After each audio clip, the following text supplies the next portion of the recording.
on over at Cosby Street or whatever, you're not going to be able to communicate with each other.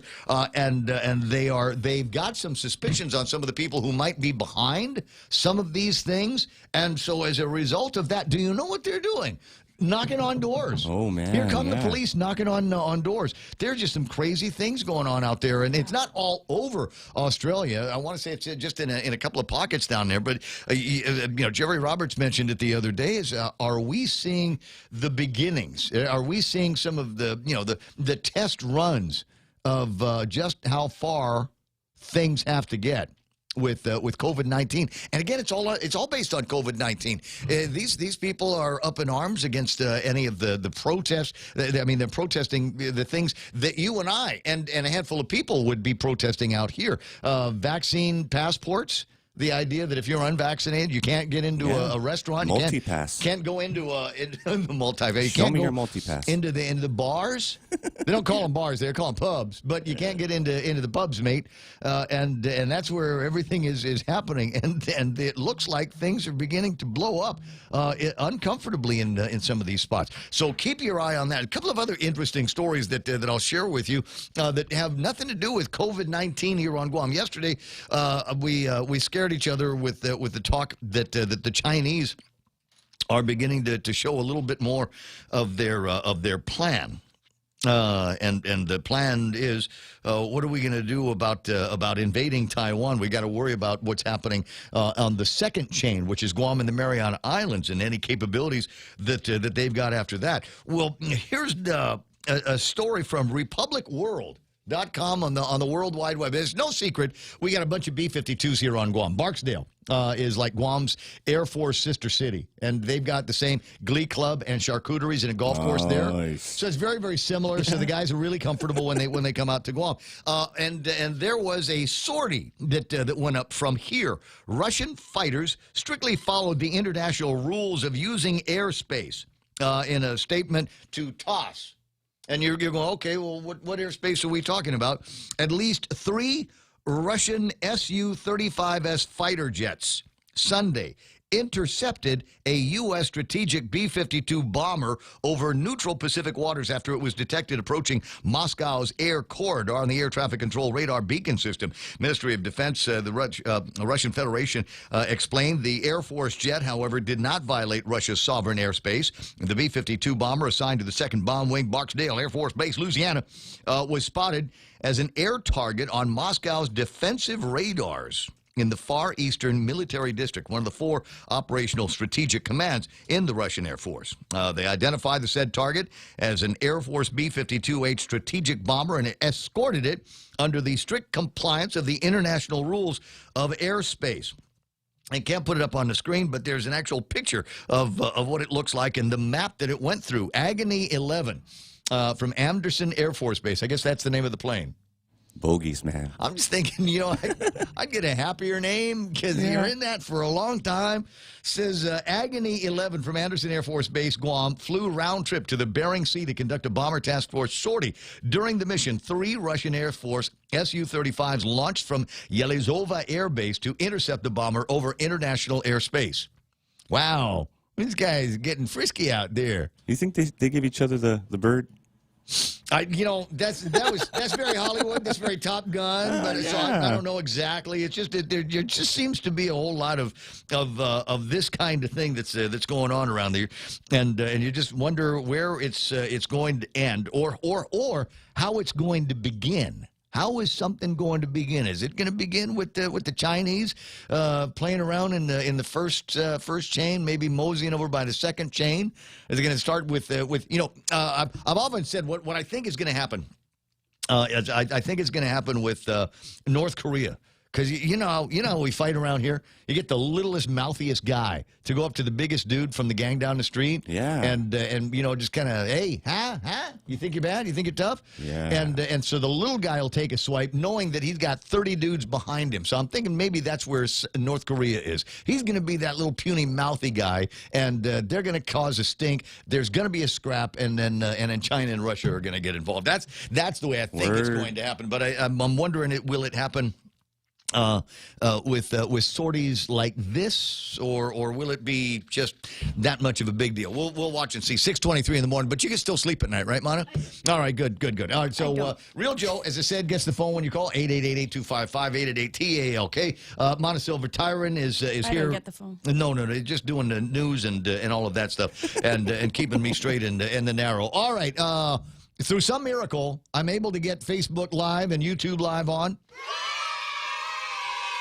Well, at least it says YouTube Live is on. We'll have to wait until James Howard charges in. So that means I can give you the top 10 and then some, starting with Rico Blancaflor. Some more yay. Do you have any more yay? I got Colin Clark.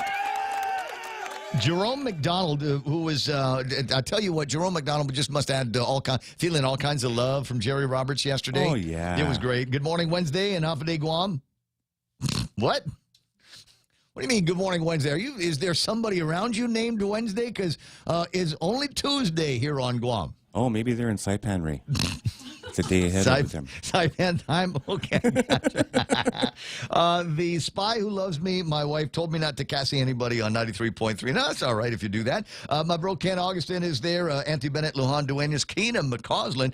Good morning, Point Familiar from the upper left-hand corner of the United States, where bro Tunduk is there. Good morning to the Point from Graham, Washington. Tuk in the house, so let's have some fun. I see Sandra Regis is there, and Joe Dizon, Joey Kichitu. Good morning to you, brother. Recent Russian and commie China aggressive acts are all thanks to weak ass. Hashtag idiot Biden. Is that a registered hashtag? Is that someone who use that all the time? I think so. Yeah. I'm pretty sure there's plenty more of those the hashtag something Biden floating around chanting. on the gizmo. Well, let me see. I got there's others online. Sandra Regis for senator. Okay, I can get behind that. I'm sure the B-52 did give the bird sign. Good morning, Ray Gibson, Mana, Joe, Jerry, etc. Ton Duk, Rudy Rodolfo. The original Burger King is online, and you know what they've got? I just did the commercial yesterday. Chicken Fries Friday. Ow. Yes, what a great idea. I'm so glad you thought about that. James Howard says YouTubers are the resistance. So I guess they're online over there. I got Brad Wood hanging out. Sam Beanie Young. Hey, nice to see you, Senator. It's good to have you. You read some of these names and go, all right, I know I ain't the smartest guy in the room now. Because you get all this brain power here. And then I read a couple other names and I go, it's cool. I'm not the oldest guy in the room either. Wow. I got the When Roy saying, good morning, Guam. How's things in school? How are some of your kids adapting to all of the changes that we've got going on these days? It's just so freaky. The guy that's subbing for the mustache this afternoon, Daryl Taggarty, is online saying good morning to everybody. Good to see Kenny Williams online and Sarah Lake saying good morning to the Point family. Zoe Ann Taitano and Eunice Mendiola among the early adapters on the show. Let's do this the same way we did it yesterday because, it's kind of snuck on the air a little bit late. Do me a favor, hit the share button on whatever it is that you're watching or listening on. Bob Kelly listening on TuneIn this morning. So go ahead and, is it TuneIn? It is one of those things. But anyway, click on the outbound arrow and share the link with whoever you think might be of interest to see what it is that we're going to be talking about. And what are we going to be talking about today? Well, as I said, Mana does an incredible job covering the news and everything. And even more incredible today because there ain't squat happening in this town. It's all COVID-19. The big deal is yesterday the kids went back to school, and the big deal is today the kids are going back to school. We got Group B going in. It's the second first day. Yes, exactly. And don't tell them what I said about the smart kids went yesterday. And Yeah. we get with the 4.0 and the overachievers, the Oriental kids, all that. They all went to school yesterday, and you get the guys rounding out the middle of the pack heading into. But in class your today. defense, you would have been cohort B. I definitely would have been cohort B. Oh, yeah. I would have been asking, is there a cohort I C? think you would be like cohort C. I want to be and in a half. Exactly. C.5. Do we have something like that? Teacher, principal, put me in. So we got that, and I've discovered after doing a little bit of reading yesterday, I was disappointed in myself, which will happen from time to time. The reason why I was disappointed in myself was that there was just so much happening coming out of public health, right? And they had all the systems that they were going to set up for the testing procedures and all of that. And I know guys are going, what are you, testing procedures for the kids? You people have declared war on my children. And there's going to be people up in arms about it. But it occurred to me while I'm thinking about all of this that I had not read the entire thing yet. So on the way into my afternoon yesterday, I got the paperwork and sat down and actually spent some time reading their guidance memorandum on how they're going to be handling the guidance relative to screening, testing for in-class operation for K through 12. That's where your kids are going. It's K through 12, right? And I have found, ladies and gentlemen, the worst job in the school. Okay? And you will go, this sounds important. This sounds like a really important thing to do. This is like setting me up for excellence at my job in the Department of Education public school system. Are you ready for the position? So ready. The participating schools shall designate a staff member as the school point of contact. You just know. Yes. The school point of contact, and you're going, this is great. Oh, my God, this will look so good on my resume. COVID-19, I was the school point of contact. Here we're referred to as the POS. Okay. Sorry. Hold up. Sorry. POC. It's a POC. To ensure compliance with this guidance, the name of the school POC shall be submitted within 2 weeks of the implementation of this guidance and shall be updated anytime there's a change. There'll be a change weekly when people find out how crappy this job is. Public health shall be notified immediately of the new school POC. The school POC is responsible for all of this. Now, get ready for this. As I'm looking at this, this is a great way to deflect any real responsibility away from DPHSS. And the same way that the enforcement now of various DPHSS rules and regulations now are falling on people making minimum wage in bars and restaurants, having to remind people to put their mask on. No, you got to show me the card. Can you show me the card? Can you show me the card? Do you want to eat? Do you want to come inside and eat? Okay, you're going to show me the card? It's not me. I'm not. This isn't my rule. Yeah, you can ask for the manager. He's going to tell you the same thing, right? That's where the enforcement of all of this stuff lies. And when they start doing this in the schools, likewise, the school POC will become that guy at the bar or restaurant. You will coordinate and monitor all COVID-19 testing on campus. You will serve as a liaison between the school as a whole to include students, teachers, and staff, and DPHSS to ensure efficient communication and transmission of correspondence and pertinent data. You designate staff to be trained and conduct COVID-19 testing every other week, coordinate the distribution and collection of consent forms prior to COVID-19 testing, identify testing locations that are well ventilated, plan for anticipated quantity of tests needed based on the minimum of 10% of all teachers, staff, and students, blah, blah, blah, blah. And there's more. This thing goes all the way down. This is this is a job description for somebody. And I'm going to bet you the worst part of it is coordinating the consent forms, because you have to collect those from the parents. Public health doesn't want to do that. No. Yeah, you have to collect those from the parents, and I bet there are a number of parents who are going to be really up in arms over having to file. Yeah, but be kind and be to the POC. It's not their fault. No, it's not. It's not their fault. And we've been saying that. It's not their fault. I know, but it's a setup for that. At the store, it's not the guy at the bar. It's not the guy at the restaurant. This is public health. This is like everybody has to enforce all of this stuff. And you know what? Public health is getting more money or should be getting more money than God in this COVID-19 stuff. Lou's sitting on $553 million. Give public health a couple of $1 million. And let them designate their own POCs for inside the school, and let them do that crappy job. The schools, the schools are upside down on good people to begin with.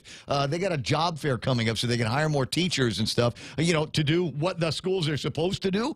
But here we are messing around with. We're going to find somebody who is arguably might be doing something of a legitimate and purposeful and productive thing for the schools.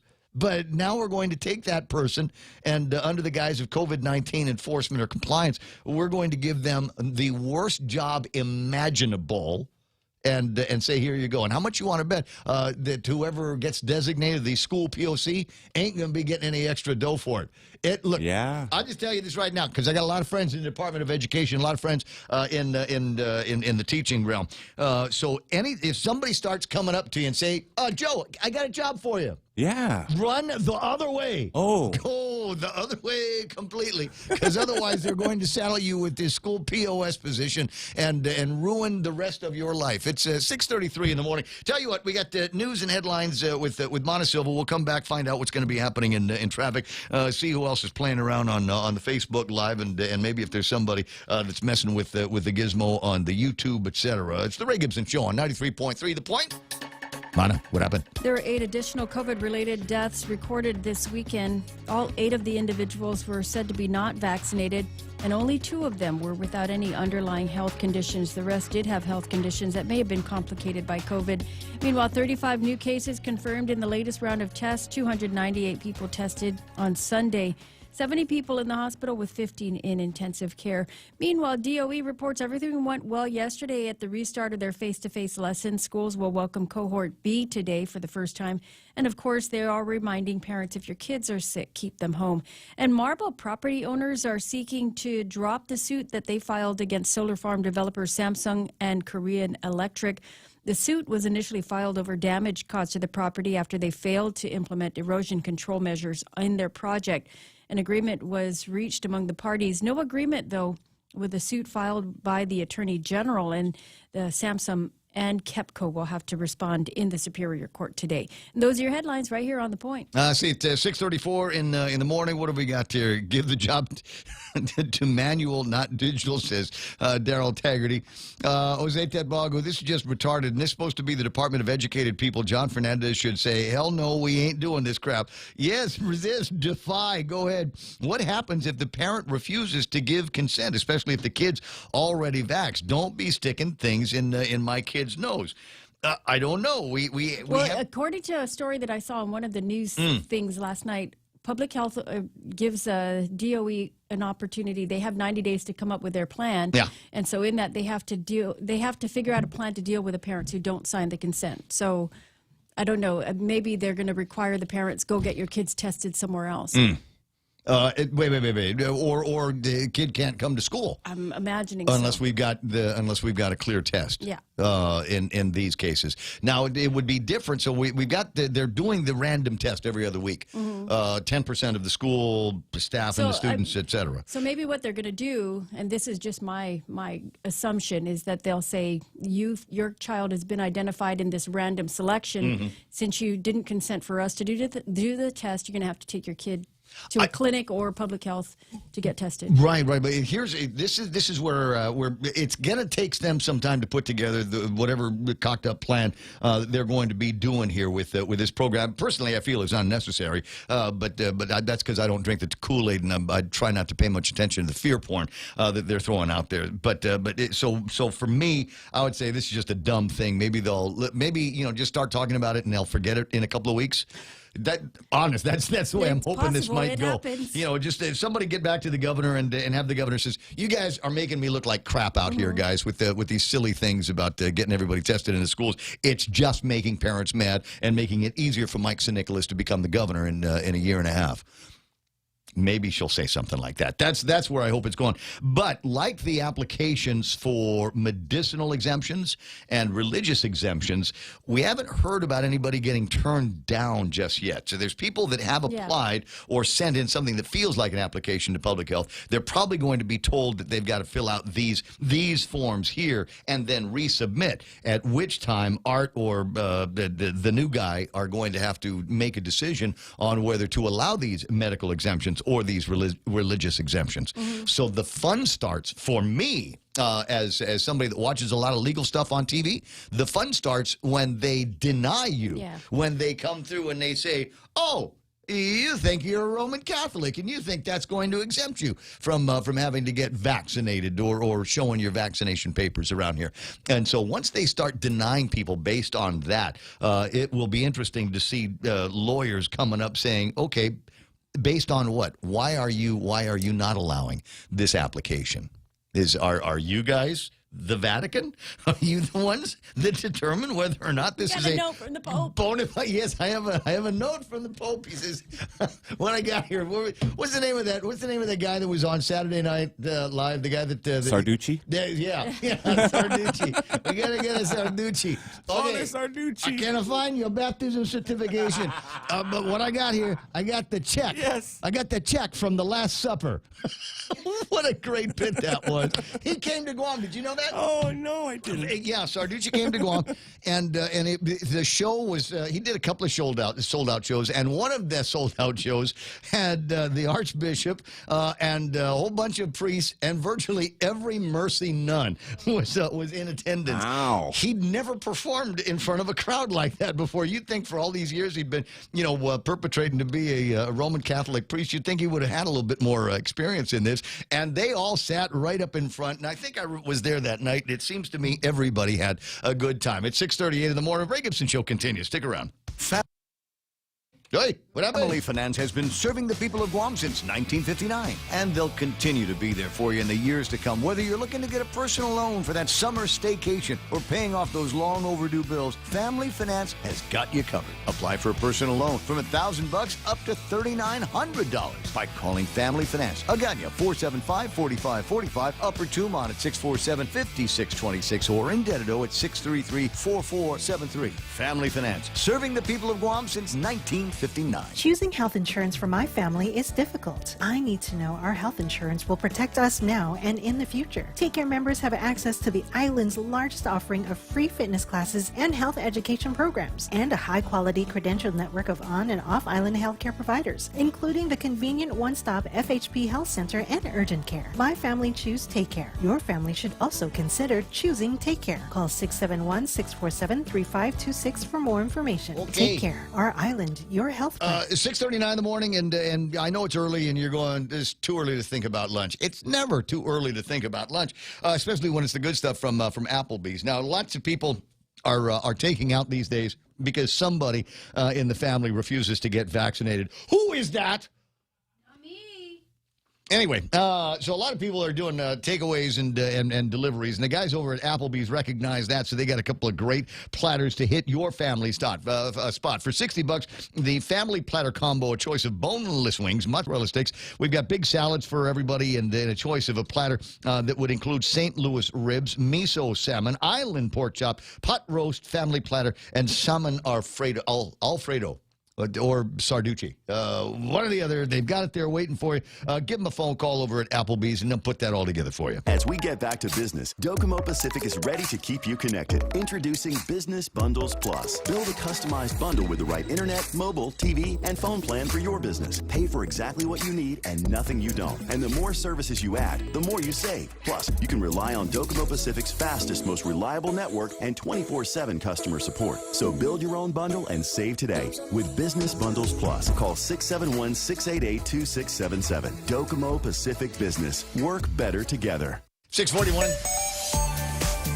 on my screen, and hey, look, now it's on your screen. Here's a traffic gizmo. I can see what's happening on your roadways, including up at Anderson Air Force Base. A little bit of traffic at the front end of that, and real light traffic all the way through Ipalpao into Waiseng Song Marine Corps Drive and Fatima Marine Corps Drive, and the intersection of Route 3. Running a little bit busy. It's just intersection traffic for now. Don't see anything else that's going to make you bug while you're on the roads. Route 8 looking all right. There's a couple of spots over there. It's either by Cars Plus or we're dogging out over at Payless. Now, did you notice, Mana, as I had suggested in your recent travels through that intersection, have you noticed that more often than not, you get a red light? You remember when they first started? Mm-hmm. They early in the morning. Yeah, even early in the morning, we're getting red lights through that. So I think what I think is happening is it's timed with the one the light over by the other grocery store, the Korean place. So when you make that left turn on from Route 10 Alpha onto Route 8, when you're making that turn, because that signal light has done its thing, everything is coordinated. So you got green over here, you're going to get red over there. It's happened almost every single time I've gone through. I think you're right. I think so. And here's the thing. Somebody go find Vince Areola. Just let me have the thing. Let me have the thing. Notwithstanding Give me any the issues, remote. anything. Yeah, give me the remote. Let me have the thing. Notwithstanding any technical issues I'm having here at the radio station right now, let me go in there. Let me program this, and then everybody will love that light because the last guy that was touching it, they just screwed it up. Okay, Vince. So just think about it. Send the guy over. Be happy to do that. I won't even charge. for the drill. Anyway, so that's what we've got going on central areas and going all the way down south. The usual traffic over at the intersection of 1 and 2 at 6:43 in the morning on the Ray Gibson Show. If you're a veteran and have upper extremity and hand problems that's interfering with daily function, have Dr. Jerome Landstrom, board-certified hand surgeon and combat veteran experienced in combat and civilian traumatic injuries, treat your injuries and hand impairments to improve the use of your hands in your activities of daily living. Call 671-646-HAND or visit its website at www.pacifichandsurgery.com. Raise your glasses for a toast because First Hawaiian Bank now turns your meals into a reason to celebrate. Every dollar you spend on dining purchases, including fast food, earns you up to 3 times United miles. Simply use your First Hawaiian Bank United credit card and start reaping the most rewarding credit card experience on island. Terms and restrictions apply. Don't have a First Hawaiian Bank credit card? Visit any branch or FHB.com to apply today. With First Hawaiian Bank, it all starts with yes. Guam Auto Spot has the best selection in Buick, GMC, Mitsubishi, and used cars like the 2021 Mitsubishi Mirage starting at $127 per paycheck. 0 down. Call 671-478-AUTO to take a test drive or get pre-approved online at GuamAutospot.com. 6:44. The Coconut Wireless is back. The Ray Gibson Show. Call now, 888-TALK. That's 888-8255. I got it. 6:44. Ray Gibson Show. Hey, look, you didn't die in your sleep, like they said. Just want to point that out. You know, I know. Is it another? Really, was that happening? Yeah, apparently it was. I don't know. That's this. Is that was last week's fear porn, right? What do you think it's going to be this week? Man, I don't know. Lizard babies? Could be anything, man. Keep an eye out for it. Now, apparently yesterday was National Daughters Day. Did you catch that? I did. I saw a couple I of don't posts. have any of those, so. I didn't, but it didn't come up in my thing to celebrate. You know, I got that list. Everybody was posting their daughters. Yeah, it's everywhere. I don't know how the heck I missed it. All right. So for those of you that don't want to miss a thing today, it's apparently National Sons Day as well. Oh. And that's why there's Sandra Regis on the screen. Aw. Soon-to-be Senator Sandra there you Regis. go. Look And there's at that little Manny. guy. There you go, buddy. So happy National Sons Day Happy Kids Week. to you. Do you have any pictures of Ruckus that you want me to? No, man. I have too many of them. Did you sent me one a while ago? You sent me a thing, right? Yeah, it was a video of him. When he was in the car. Yeah, that was funny. That was he'd actually gone through on the. Is this it? Yeah, this is the video. Okay, this is the video of Little Ruckus having a good time when Real Joe told him Lulian Guerrero said the vaccine is perfectly safe. Why you got the giggles again? I want to be POC. I want to be the school POC. So there it is, National Sons Day. There's young Ruckus, also known as Giancarlo, right? That's it. Did I get it right this time? Yes, Giancarlo. Oh crap! I'm paying attention. All right, if you're looking for something else to, celebrate, it is Ask a Stupid Question Day. Hello, welcome to the Ray Gibson Show. Patrick will be on later. Strawberry Cream Pie Day, World Rabies Day. Hey, there's something to celebrate. Are we going to have a World COVID Day one of these days when this is all done? It's Good Neighbor Day. Do you have a good neighbor? I do. Yeah. I do. You actually got somebody you could call and say, hey, can you hear what's going on here at my house at your place? Yeah. Do I need to get insulation? I don't know for about that. Okay. It's Good Neighbor Day. I got a good neighbor. Teddy's a good guy. I got that. It's also Drink Beer Day. Ow. Hi. National Sunday, whatever. National reason. Daughter Day, screw that. It's Drink Beer Day. There we go. And for those of you that are following Ken Leon Guerrero around and wondering about what kind of, I don't want to say it's the keto beer, but I will say that you can find Michelob Ultra, and I want to say it has like 2.6 grams of carbohydrates in it. Oh, And yeah. right amount of alcohol if you're making a comparison between say that and Bud Light. but way super lower carbs. That's why you're seeing a lot of guys drinking it. It's a lot of athletes are drinking, Michelob Ultra, for the same reason. Low carbs. You're looking for a low carb thing. A lot of fat guys are drinking it as well. Oh, wow. Yeah, this is how I'm going to lose weight. But I don't think I don't think it's so here's when I used to be a smoker. But how does it compare in flavor and taste to regular Michelob? to Bud Light? Because you're comparing the two. You get does these. it feel like you're drinking water? Well, it doesn't feel like you're drinking water. It's carbonated, so you get some bubbles in it. You get bubbles. But I think you lose a lot of flavor in those processes that do that kind of thing. It is not the full-bodied flavor of Michelob beer, as Michelob beer drinkers, we know about that taste. But they've got that, and the only alternative these days is seltzers. And I'm not ready to make that kind of commitment. I've got some good ones. I've had Michelob seltzers, and they're very tasty. But the problem is that your brain says beer. You see the logo, fruit. And then you're tasting like a carbonated fruit drink. So it's one of those things where maybe this is a good thing, maybe it's not a good thing. But that's where we are these days. But it reminds me now when they first came out with light cigarettes. Oh, yeah. Marlboro Lights and Virginia Slim Lights, Benson Lights, and things like that. And everybody said, oh, you smoke these because you get less nicotine in the deal. But as it turns out, you're getting the same amount of nicotine because you were smoking more. Yeah, you're not going to die as fast. If you smoked a pack of Marlboro and then they said, okay, here's Marlboro Lights. Remember the 3-pack deal? Yeah. Love that. Here's the Marlboro Lights, and then you smoke some of that, and you realize in order to get the same nicotine hit, you had to smoke twice as much. True. Yeah. Those guys at the cigarette companies, they knew what they were doing with us. Thank God I quit. Dudes. All right, so where do we get to go now? 888-8255, 888-TALK. Oh, I've got to find a way to kill 10 minutes left in the hour. All right, I'll see what I can do. I'll see where I can get a couple of interesting things in the conversation. Still can't visit. They still not allowing foreigners to enter an issuance of visa for tourism. Hope it will end soon. Oh, you're reading my mind, Tattoo Shauna. There is an actual story that I've got here. About the guys in Japan. At the end of the month, they plan to lift their COVID-19 state of emergencies. This is Japan. Oh, wow. Japan? What?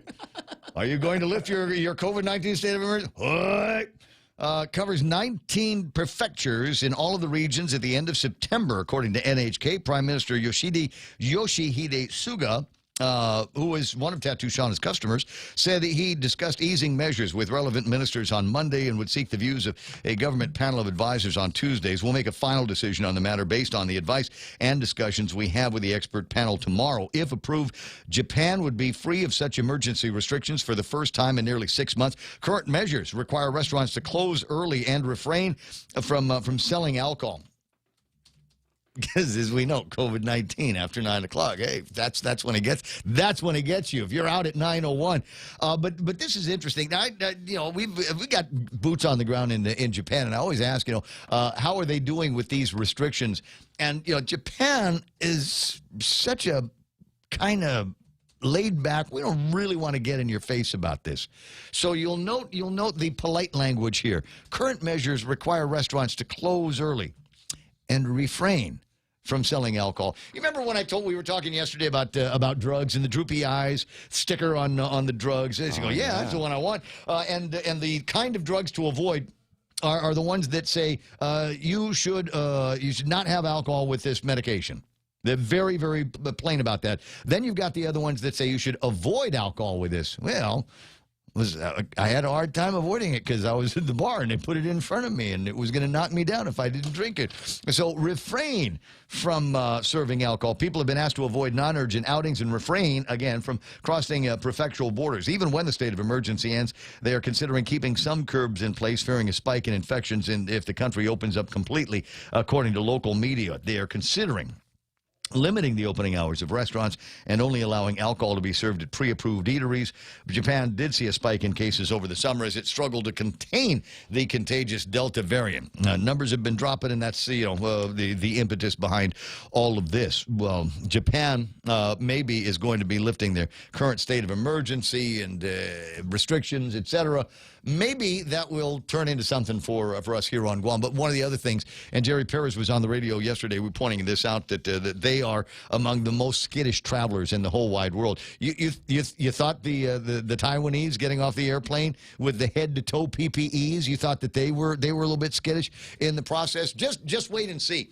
When the Japanese finally are able to flee the country and get out there, they'll just be enshrouded, I think, in all kinds of PPEs, at least in the very beginning. One of the other things that Jerry was talking about, our big competitor with Japan is actually not Hawaii, it's not California, it's actually Japan. There's a lot of domestic travel that might be going on, so you got people in the south of Japan that say, wait, are we talking about maybe doing some skiing this year? Maybe we'll go up to Sapporo and hang out on the lifts. They're not bringing in Australians anymore, and Ray Gibson and his friends can't come up here and give us a hard time up in the mountains up there in Niseko. They have it literally all to themselves. So I think there's, as expensive as it is, I think that would be the genesis behind all of that, is they go, yeah, I could go to Guam, but it just seems like a lot of hassle. How about I just get on a train or get on an airplane and go up to Niseko and have a good time doing it that way? And Okinawa, if they want to go someplace warmer than where they are, there's always Okinawa. And they can get there with not too many hassles at all. And there's, it is desirable in many cases for them to go to Okinawa because they generally speak the language, use the same kind of money, so it's not that far out of whack for these guys. 654 and change, 888-8255-888-TALK. I already talked a little bit about Australia. I'll see now that I get things stable around here. I'm going to see if I can get some videos that I've seen on Twitter. And again, the best way to find all of this stuff is go to Twitter. Don't have an account. It's easy to set up. You just need an email address to get in there. But set up your Twitter account and then go cruising around. I don't know that I'd post anything, but go cruising around and see what's in there. And one of the best ways to navigate or to search things is by using hashtags. So if you want to, as Rico B says, you can use hashtag idiot Biden or hashtag my governor is just as dumb as yours or hashtag. No, I'm just saying they're real. I'm not giving anybody a hard time. Those are real hashtags. Hashtag Australia has fallen is the one that you're going to be looking for. Just type in Australia has fallen, and trust me, you're going to see some crazy stuff on that. 6:55 in the morning. So you got that. A couple of terrible stories floating around. Let me get the copy of the newspaper. We've got both the Guam Daily Post and the PDN talking about 8 COVID-19 deaths.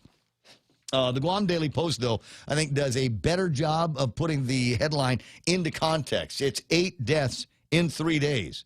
If all you see is the PDN, you'll go, my God, 8 people died overnight?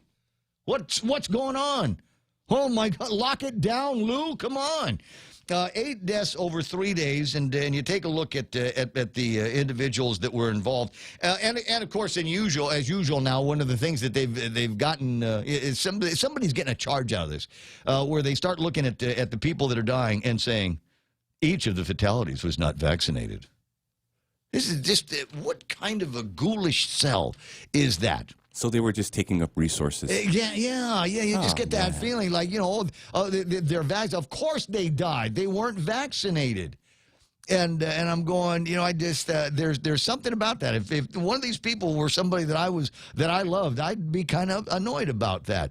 The same way that the speak now or forever hold your peace. You have the right to remain silent, and I think even in death, you have the right to remain silent. How dare people say that these individuals, even though they're not saying names, but you get the ages and things like that, and then you go to the obituaries page and you put 2 and 2 together, right? So here we are talking about people's health conditions as a part of this process. I don't know. I mean, maybe one of these days we can get away from that. We get it. You realize we got almost 90% of the eligible population now that is vaccinated, and the rest are being bullied and browbeaten into some kind of either compliance or defiance We get it. Vaccines for some people, that's just great. And maybe if you don't get vaccinated and you've got certain underlying conditions, you are going to die. And that's all there is to that. Maybe less of the lecturing here about vaccination. And then they've got this. I thought this was kind of ironic.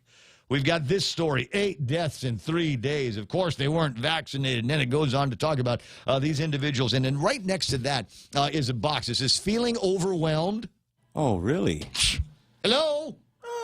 What do you mean, are you feeling over? Of course people are feeling overwhelmed. You can't get away from the subject no matter how we try. COVID-19 is pervasive in every part of our lives these days, now up to and including something as simple as, can we send our kids to school? They're not super spreaders. Yeah, they're going to get sick, but they ain't going to get sick at school, and they don't seem to be spreading it in the schools. All of the data seems to support that. But what are we talking about at Public Health? We're going to stand up a program here that will require some kind of random testing of each and every student and faculty and staff member of every school on Guam.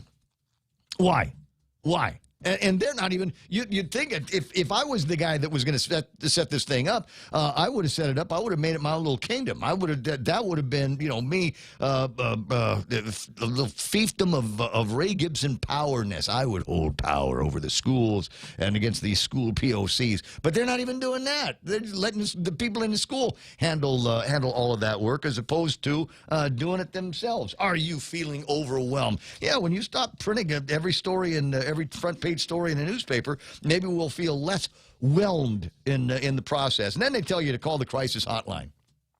Yeah, there we go. It's there's some more work we're making for people. Send it over to the guys over at the crisis hotline and talk to them about COVID-19. And I wonder what they're saying out there. Wonder what advice.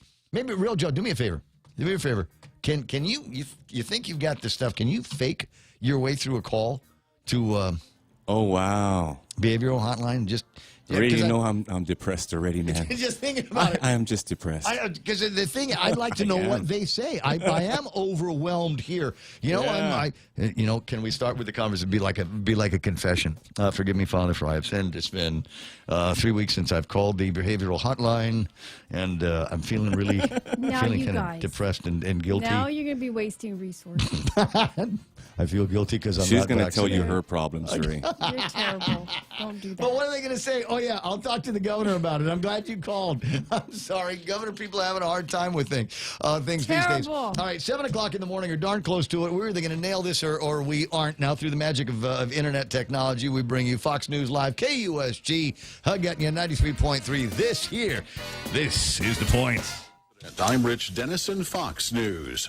President Biden today urging more Americans to get vaccinated against coronavirus as he gets a booster shot. So please do the right thing. Please get the shots. And it can save your life. It can save the lives of those around you. And it's easy, accessible, and it's free. The president says 77% of American adults have gotten at least one dose of a COVID vaccine, but says the 23% who haven't received any shot is causing problems throughout the country with increased infections, hospitalizations, and deaths. President Biden today expressing optimism the House will advance several spending bills, including a $3.5 trillion proposal. I think things are going to go well. I think we're going to get it done. Republicans and some Democrats have expressed opposition to the amount of proposed spending and the administration's plans on how to pay for projects in the legislation. Congress must also act on a federal spending package to avert a government shutdown. A federal jury in New York today convicting R&B singer R. Kelly on all counts in his sex trafficking and racketeering trial. The 54-year-old pleaded not guilty to the charges accusing him of sexually abusing women, girls, and boys for more than 2 decades, including violating the Mann Act, which prohibits crossing people over state lines for prostitution. The trial lasted 5.5 weeks. Fox's Michelle Polino. Kelly still faces federal child pornography and obstruction charges in Chicago, as well as state charges in Illinois and Minnesota. The Pentagon says the U.S. has conducted a successful test of a hypersonic weapon capable of traveling 5 times the speed of sound in the upper atmosphere, or just over 3,800 miles per hour. Officials say the test of the hypersonic air-breathing weapon concept was conducted last week. America's listening to Fox News.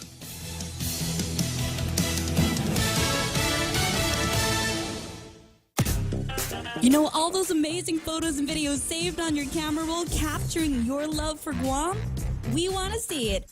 Log on to visitguam.com/Instaguam to submit your best moments for a chance to win weekly prizes.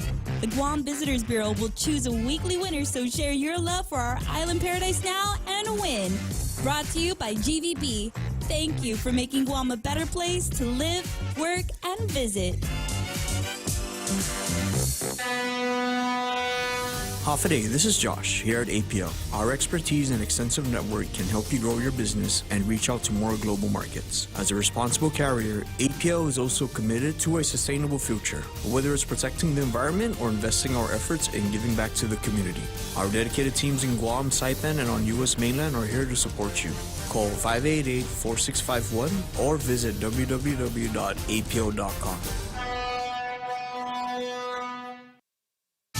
The Drug Enforcement Administration today announcing there's a surge of counterfeit pain pills being sold online. These are pills being presented to buyers as opioids, but are in fact laced with fentanyl and meth, enough to kill you.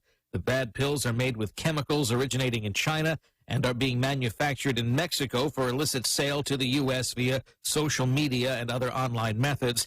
It is not affecting legitimate sales of prescribed medication obtained through retail or hospital pharmacies. Fox's Eben Brown. Investigators are seeking the cause for the weekend derailment of an Amtrak train in far northern Montana that killed 3 people and injured as many as 50. The Empire Builder train was westbound when the derailment occurred late Saturday afternoon just outside the town of Joplin. About 126 passengers and crew members were aboard the train at the time. Many gas stations are running dry in Britain. Up and down the UK, there are long lines outside gas stations in what the government here says is an outbreak of panic buying. I've literally been waiting for petrol for 3 days. These motorists are in London. It's terrible.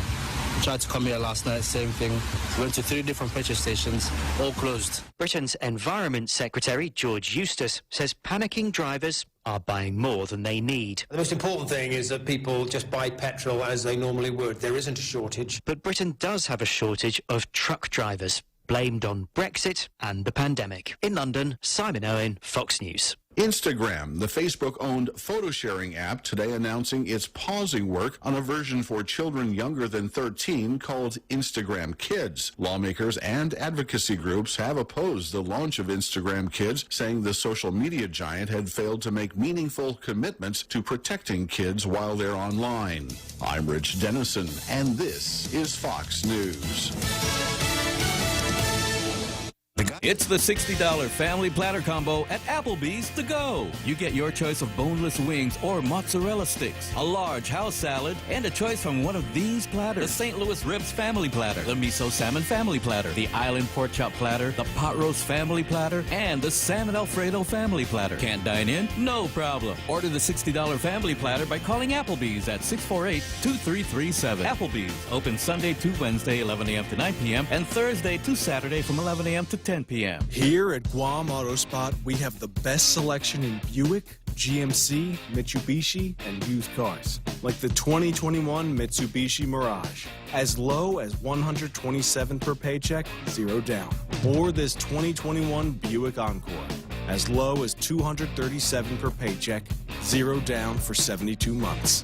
Call 478-AUTO to schedule a test drive or get pre-approved online at GuamAutospot.com. Contact Express Financial for all your financial needs. Express Financial is consumer lending at its very best. They also have a host of dealer service programs with quick approvals. There are 3 ways to apply. Over the phone at 637-9834. You may visit their office in person at 600 Harmon Loop Road across the street from Costules. Or you can also visit their webpage and apply at myexpressfinancial.com. In most cases, you'll get your money the same day.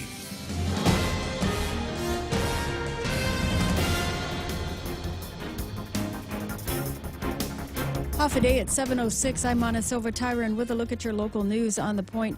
It was another tragic weekend with 8 additional COVID-related deaths recorded over the 3 days. The Joint Information Center reporting last night that the deaths took place from the 24th through the 26th. All 8 of the individuals reportedly were not vaccinated, and only 2 of them did not have any underlying health conditions. The rest did have health conditions that may have been complicated by COVID.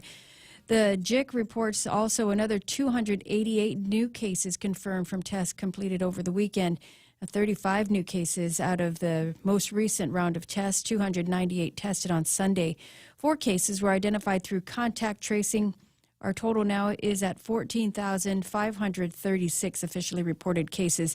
70 people in the hospital with 15 in intensive care. The JIC report also says there are 9 who are on ventilators. Meanwhile, the community testing continues today and through the week.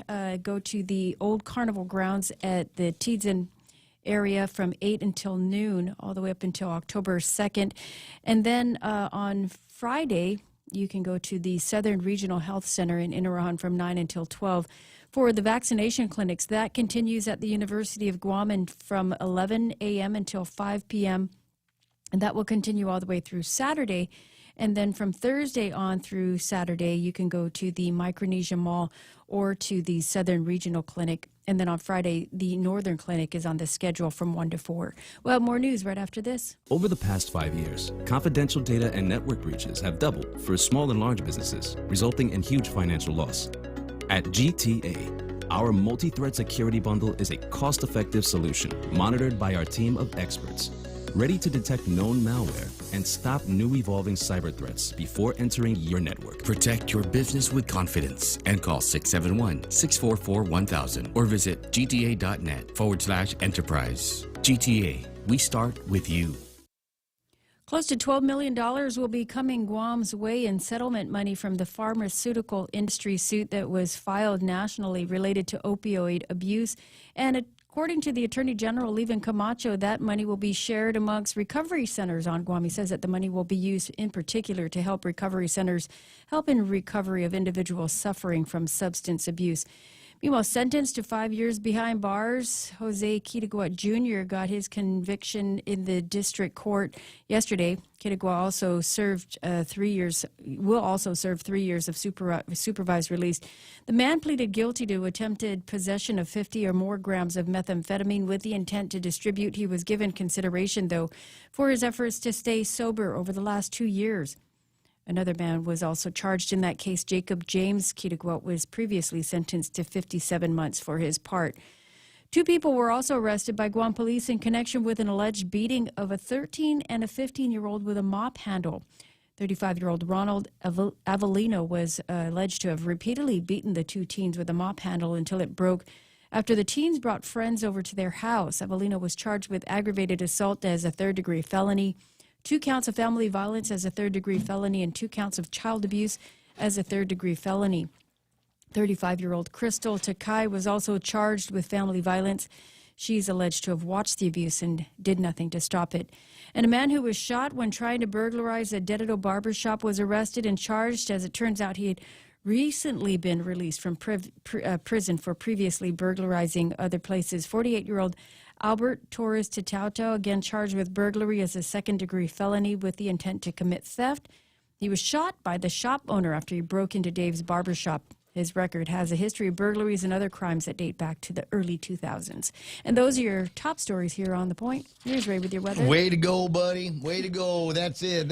Yeah, and he's got records. The guy is known to the police, and now he's known to the guy over at the haircut place. Mm-hmm. I wonder, if the guy, because people are generally nice. Nobody wanted to shoot anybody that night. Of course not. And now the guy's in trouble. I wonder, maybe after his time is done in jail, if they manage to keep him in long enough for maybe they can be friends down the road, and the guy can give him free haircuts. That would be nice. Be the worst haircuts in the world, but it would be free. That's the way I do it. Yeah, remember when you shot me, Chelo? I'll give you a haircut. No, really. It's like the guys that were forced to bake that cake for the gay couple. Here's your cake. Eat it. Come on. I want to see you eat it. It's 7:11 in the morning, and there's probably going to be some call for weather, so I better do that. Now I got partly cloudy skies and isolated showers. South winds up to 15 miles an hour. Daytime highs today should be about 88 degrees with a heat index. It will feel like 96 tonight. Partly cloudy and more of those isolated showers could be moving in. Expect some light and variable winds in the evening for the most part. About the same thing for tomorrow night as well. If you're taking a look at that, I do want to get some pictures up from Pirates Cove. It's Tuesday out there. Not any ordinary Tuesday sunrise at Pirates Cove an hour ago as they were celebrating the launch of Taco Tuesday out there. Isn't tacos about the best thing in the world? Of course. And that's pizza. Just saying. Is there... Jeff? Okay, Jeff. Here's what I want you to do. I need a magical combination today. I'd like a thing that feels like pizza, but actually has taco stuff on the front. Does that not sound brilliant, Real Joe? Does that not sound like that's something we got to get together? That sounds like one of those things. We got to get the kitchen scientists together and put all that stuff out. You know, maybe exactly the right kind of crust on this thing, because you're going to want to get it just a little bit toasted, just a little bit firmer than your average pizza dough, right? And a little bit more of a biscuity thing, and then you lay down on top of that, instead of regular like marinara sauce or something, you lay in some taco sauce, ground beef, olives, cheese, queso, tomatoes. Right? Oh, cheese, yeah. Cheese, yes. Multiple kinds of cheese. Okay. So that was the weather. Thanks, Jeff, for the inspiration on that. Sunset tonight's going to be at 6:12. Now, for dinner last night, you know what I finally found? Wow. Skirt steak. Wow. I found skirt. You must be rich, man. I like skirt. Of course. No, it fell out of somebody's bag in the parking lot. So I picked it up and took it home for myself. Sweet. So skirt. Now I normally do skirt. I normally get, the boxed salad dressing that you add oil and vinegar to. I usually just use the powder and cover up the flank with it. Yeah, I just rub it with that. A little bit of vinegar, soy sauce, and some oil. Stick it in the oven for about 20 minutes, and just enough so it firms up a little bit, so I don't vomit when I eat too much raw meat. And anyway, so that's what I had. But I found I didn't have any of that salad dressing stuff. So you know what I did? What? Well, actually went online and found a great recipe for it. So basic stuff. You put the skirt in a pan and get it cooking. Get a nice seal on top of the thing, but not too much. And then in a separate pan, about 80 million cloves of garlic and butter. Yes. A little bit of thyme in there.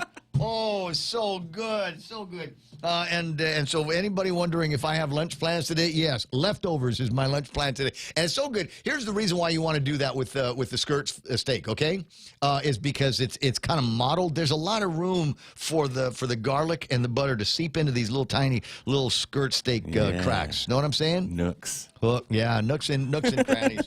That's it. We're all going shopping today. 7:14. Even the vegans like the way that sounds. I'll be right back. Choosing health insurance for my family is difficult. I need to know our health insurance will protect us now and in the future. Take Care members have access to the island's largest offering of free fitness classes and health education programs, and a high-quality credentialed network of on- and off-island healthcare providers, including the convenient one-stop FHP Health Center and urgent care. My family choose Take Care. Your family should also consider choosing Take Care. Call 671-647-3526 for more information. Take Care, our island, your health plan.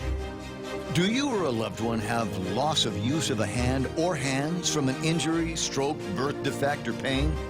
Then reach out to a specialist in upper extremity and hand surgery care by contacting Dr. Jerome Landstrom, board-certified reconstructive hand surgeon and microsurgeon. 671-646-HAND, or visit his website at www.pacifichandsurgery.com.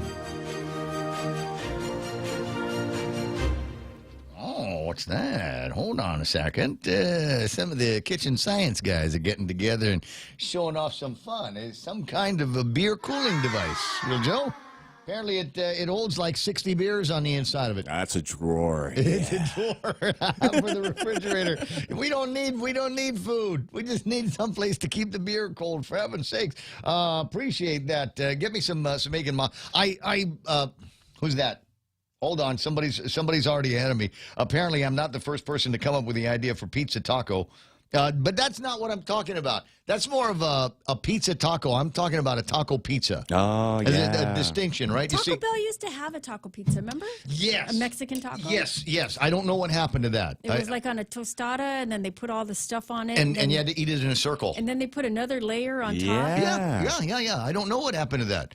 Well, and I don't understand why it would have not been on the menu, because as far as I know, it's just too much trouble to everybody make. liked it. Deported. They got deported. Don't you hate that? Why? How come they don't make that anymore? Oh, I couldn't keep it in stock. Every time we'd make it, people would buy it. I just couldn't keep the thing going. It's like Frosty, the ices over at McDonald's. The machine I bet never you works. if you go to Pyology, they'll fix it up for you. Well, the idea is you fix it up yourself. But Yeah. I don't disagree. We'll work on that. And just checking, can I charge Richard for that? I'm going to anyway. 7:17 in the morning. What am I supposed to do, Real Joe? Huh? Oh, APL, American President Lines, a global presence with a local home. Anything else? News to fill your mind. Talk to get it out. The Ray Gibson Show.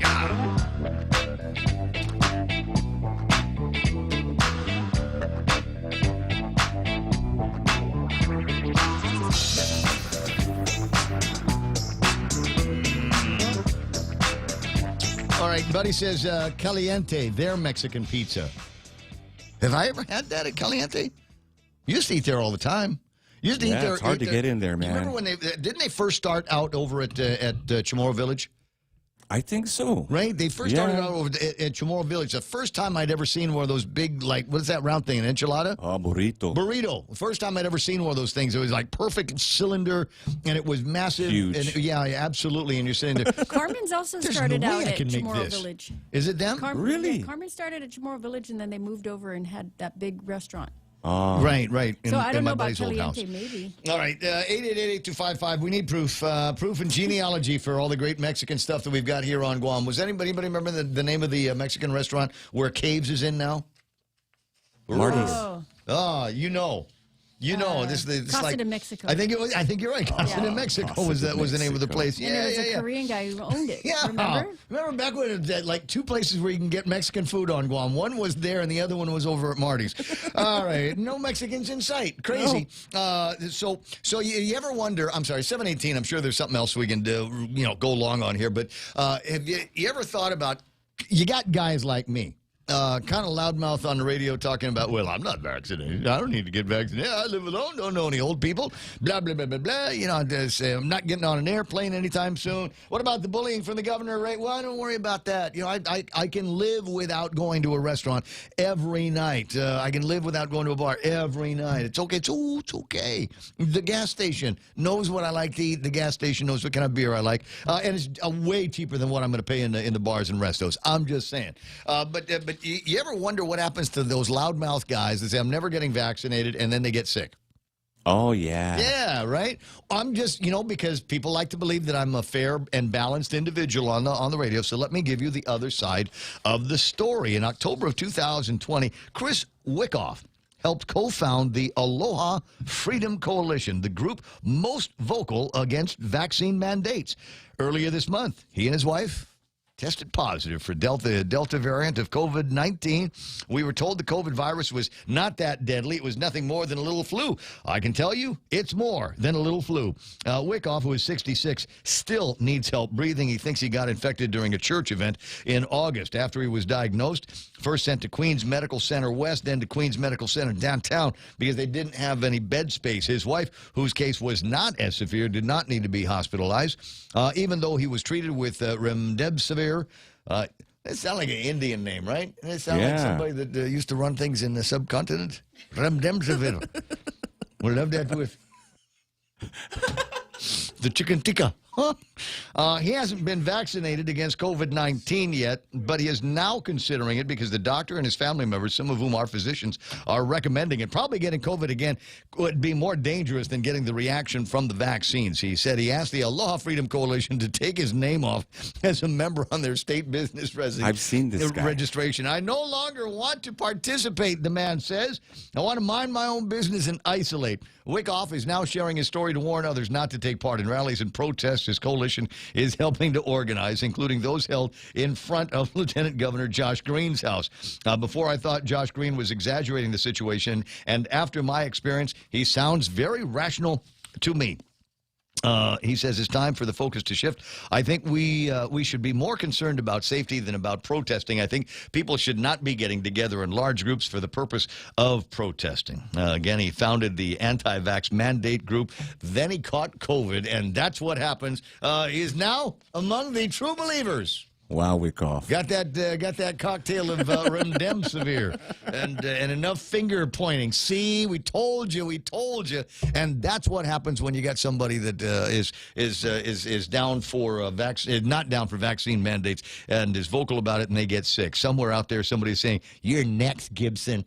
You're next." That's all there is to it. Hey, what's that? What do you want to do? You want to be able to see yourself. Thank you very much. Jerry Roberts in the studio, bossing me around as usual, and that means we're going to have the extra point before too much longer. I was going to go over some financial information, but frankly, I haven't opened up that page in the World Wide Web yet.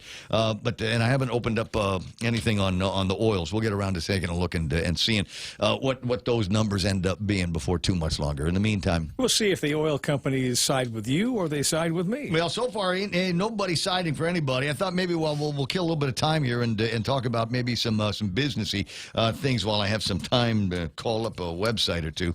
But U.S. visitors willing to pay no, it's not. Hold on, easy. Jump the gun on me, bro. I'm not ready yet. It's all right. I appreciate the enthusiasm.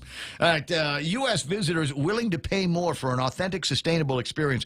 Hospitality, depending on where you are, if there is a tourist business at all, it's probably failing. So, though surprisingly, the numbers out of Hawaii were pretty surprising. And when people started traveling back and realizing all they needed was a negative test to get back into Hawaii, for the most part, and the plane started flying with full people, and it was beginning to irk again draw the ire of residents of Hawaii, because they're not all that crazy about a whole lot of tourists coming into Hawaii in the middle of this pandemic. Sorry, and they weren't all that crazy about them to begin with. While the state of Hawaii mulls over the future of tourism in the islands, a new study finds cultural experiences, sustainable opportunities, and locally sourced foods are important to visitors from the U.S. mainland. Those travelers are willing to pay more for those features. That could lead the state re-examining their current tourism offerings and establishing a new approach to the U.S. domestic tourism market. Findings from the University of Hawaii, published in the Journal of Risk and Financial Management. They said, taking a look at different ways that they can do things.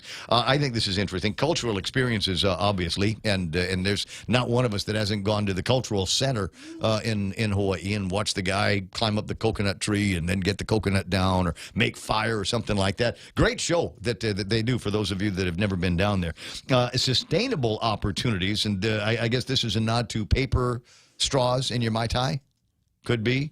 And locally sourced foods are important to visitors from the U.S. mainland. So here's the thing, guys in the hospitality industry here on Guam. Maybe those are among the things that we can look at. Ask the same questions of the Japanese, the Koreans, and the Taiwanese that we hope to come in here. Are you crazy about the cultural experiences, or do you just want to hang out at the restaurants and the bars and have somebody bring you a drink while you're sitting under the cabana? Are you willing to pay extra for all of these green and sustainable features of your trip? And then about the local food. Have you tried the pig?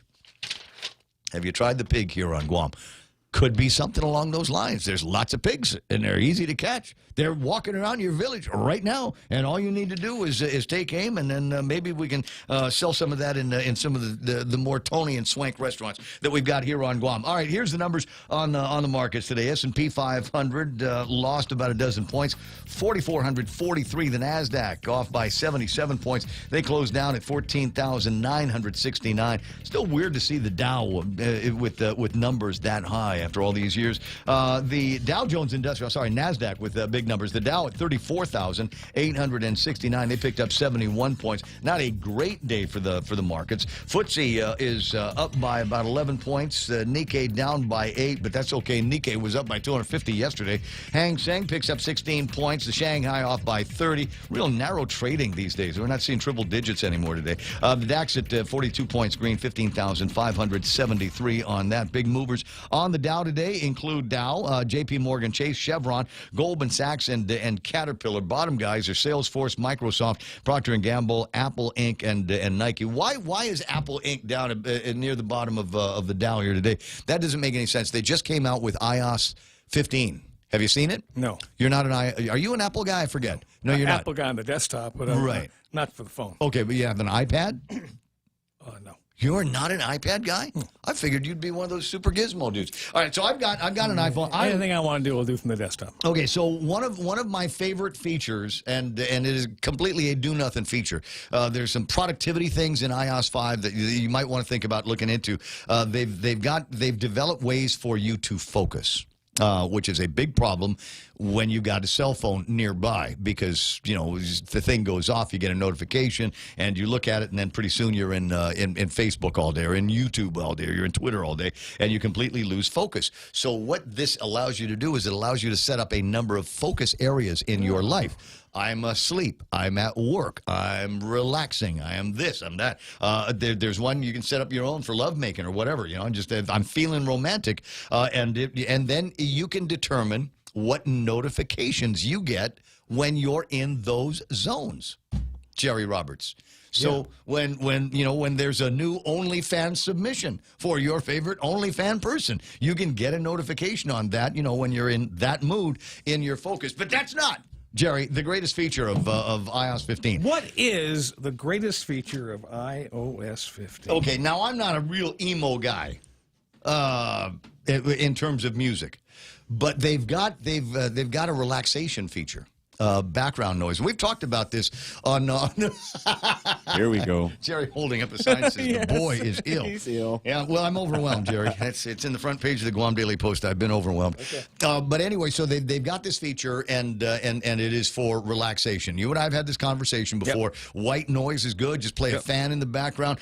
Turn on a radio and move it off of the radio station so you get static. It's just white noise. It's just something out there. Your brain will help you using that white noise tactic. It will help you focus on what it is that you're trying to do. You're trying to learn something. You're just trying to concentrate and do work or things like that. Well, some of the emo people have discovered that you can have the sound of, say, rain while you're listening to your favorite emo song. And I can't give you an example of it on the radio because I'm just thinking about this now off the top of my head. But people are driving, by the way. So I know. No Ordinary Love by Sade with the sound of rain behind it. Wow. Right? You remember when Eminem did that song with the stand? You feeling that? There was rain behind the thing, and all of a sudden you're like getting more into the song. So there's an actual page on Twitter where everybody is taking their favorite emo songs and posting them with exactly what they're listening to it on. Is it the ocean, or is it the rain, or whatever? It's just regular old static. Guys, it's worth about the 2 gig download that you need for your app, for your iPhone, or for your Apple Gizmo. What's the Bitcoin number, Real Joe? 42,755. 75.42 for a barrel of West Texas crude. That's up by $1.44. Won't have that much impact on the gas prices here on Guam as much as if we see this moving, a 10-day average of the cost of West Texas going up. That will have an impact on what's happening with your power bill. So keep your eye on that. I'll get you tapas in a minute. 7:29 in the morning. Did we already yak all the way through? No, I got to go. Oh, you got to go? Okay, Jerry Roberts now in the Extra Point, brought to you by Guahan Insurance Services and the team from First Hawaiian Bank. And by the way, if you want to even discourage too much use of the phone, come out with an app that generates about 1,000 volts. Oh, okay. So when you pick it up, bam, gotcha. That's this. Why has no one else come up with this before?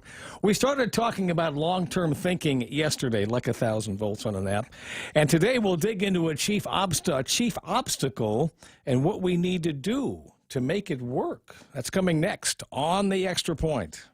Raise your glasses for a toast, because First Hawaiian Bank now turns your meals into a reason to celebrate.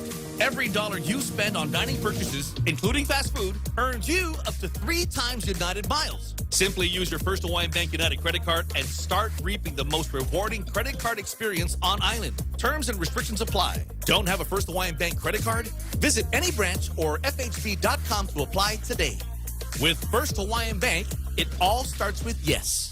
When's the last time you looked at your homeowner's insurance? A homeowner's policy protects much more than just your house. It also protects you against claims from someone being hurt on your property. If a visitor is injured at your place, how much are you covered for? The smart thing to do is get the answer today. That's the Insurance Extra Point. Get out there and make something good happen today by calling Guahan Insurance Services at 475-1162 or visit us at the Camacho Landmark Center in Tamuning. Yesterday, as we began to talk about playing the long game, which is to employ long long-term thinking into our regular planning and work. I feel very relaxed right about that. See what I mean? Yeah. Yeah, we found 3 elements had to be present. Dory Clark, author of The Long Game, revealed the 3 as making sure we made time available for long-term thinking. Most of us don't do that. Focus on what we want and be able to write it down. Most of us don't do that. And don't give up. Potholes and detours will slow us down, but should never stop us. Now, one thing to realize is that overloading our schedule does us no favors when it comes to the long game. Busyness, quote unquote, doesn't necessarily mean that we're making real progress. A lot of that activity may be fooling with unimportant emails or attending meetings that just aren't productive. Research has been performed in numerous Western countries, especially the U.S., which shows that busyness is correlated with high status and being in demand. We like to be in demand, don't we? Named the father of modern management, author and consultant Peter Drucker once said, "There is nothing so wasteful as doing extremely well that which should not be done at all." Sometimes we have to ask ourselves if some of the things we do, we simply should not do. Be honest with yourself. Are there things on your schedule or your routine that you could and should get rid of or delegate to somebody else? But I'm grinding, man. I'm grinding. You know anybody else who says stuff like that? I'm grinding. Work smarter, grind less. In her book, Clark used a term I thought was interesting, strategic patience. Confession time. I haven't always been the model of patience. I'm certainly better than I have been, but I can still be a little impatient under the right, make that the wrong circumstances. So can I be strategically patient? She says I can, and you can too.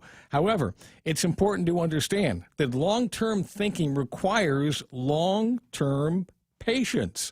How you develop that is not to be passive or just walk away and figure, well, things are going to work out at some point anyway, but to write out how you think things are going to go and monitor it all the way through. The writing part is important. Don't skip past it. It's actually a fairly simple process. We decide what we want to happen. We sketch out, that is, write out, how we think the idea or project will develop. We check in once in a while to monitor progress and make adjustments as necessary. We control what we can control. And then rinse and repeat. Some people never do any long-term thinking. They don't see value in it or believe they can't do it, or they're just confused. You can play the long game and be a long-term thinker. It may take some practice, but there's no time to start like the present. So tell me, what's in store for you 5 or 10 years from now? Can you write that up? That's the extra point. Be responsible and make something good happen today for 93.3. The Ray Gibson Show, Guahan Insurance Services, and First Hawaiian Bank. I'm Jerry Roberts. Yeah, I don't know. I don't know about putting a fine point on where you're going to be in another 5 or 10 years. I just hope to be alive. That's my thing. I mean, what kind of goals am I going to have? Career goals? I don't know. I just maybe breathe and talking into this microphone, and I think hopefully by then somebody else will come along to take up all of the other responsibilities that I have just to free me up so I can come in and do this for 4 hours a day. There you go. And wouldn't that be a great life? It's 7:35. So where are you going that you're blowing me off? I have a training I'm starting at 8 o'clock. Are you getting trained or are you doing the training? I'm doing the training. Jerry's got a job. Okay. Hey, how about that? All right. We'll let him get off and go and do the job thing. It's 7:35. Montesilva Tyrant has got to look at all the big news and headlines going on right now. It's being brought to you by Ken and Karen over at Top End Pest Control. They'll take care of moving out the varmints that you got into your place. If you'd like to move into a new place, Auntie Loli Cammett of Remax Diamond Realty has plenty to show you today.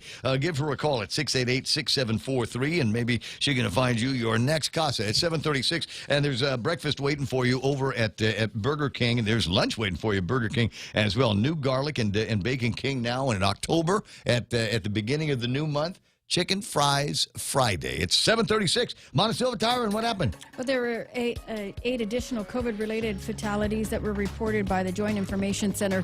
All 8 of the individuals said to have had underlying health conditions, except for 2, actually, and none of them were vaccinated.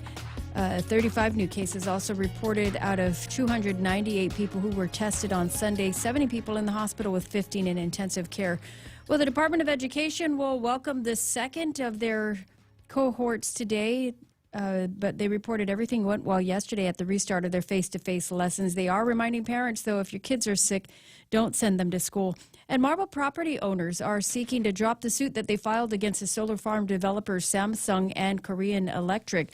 The suit was filed over some damage to the property caused by runoff after the developers failed to implement erosion control measures in the project.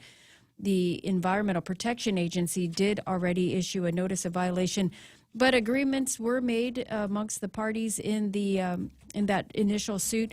No agreement was reached, though, with the Attorney General who filed suit against the against the developers Samsung and KEPCO. They'll have to respond to that suit in the Superior Court today.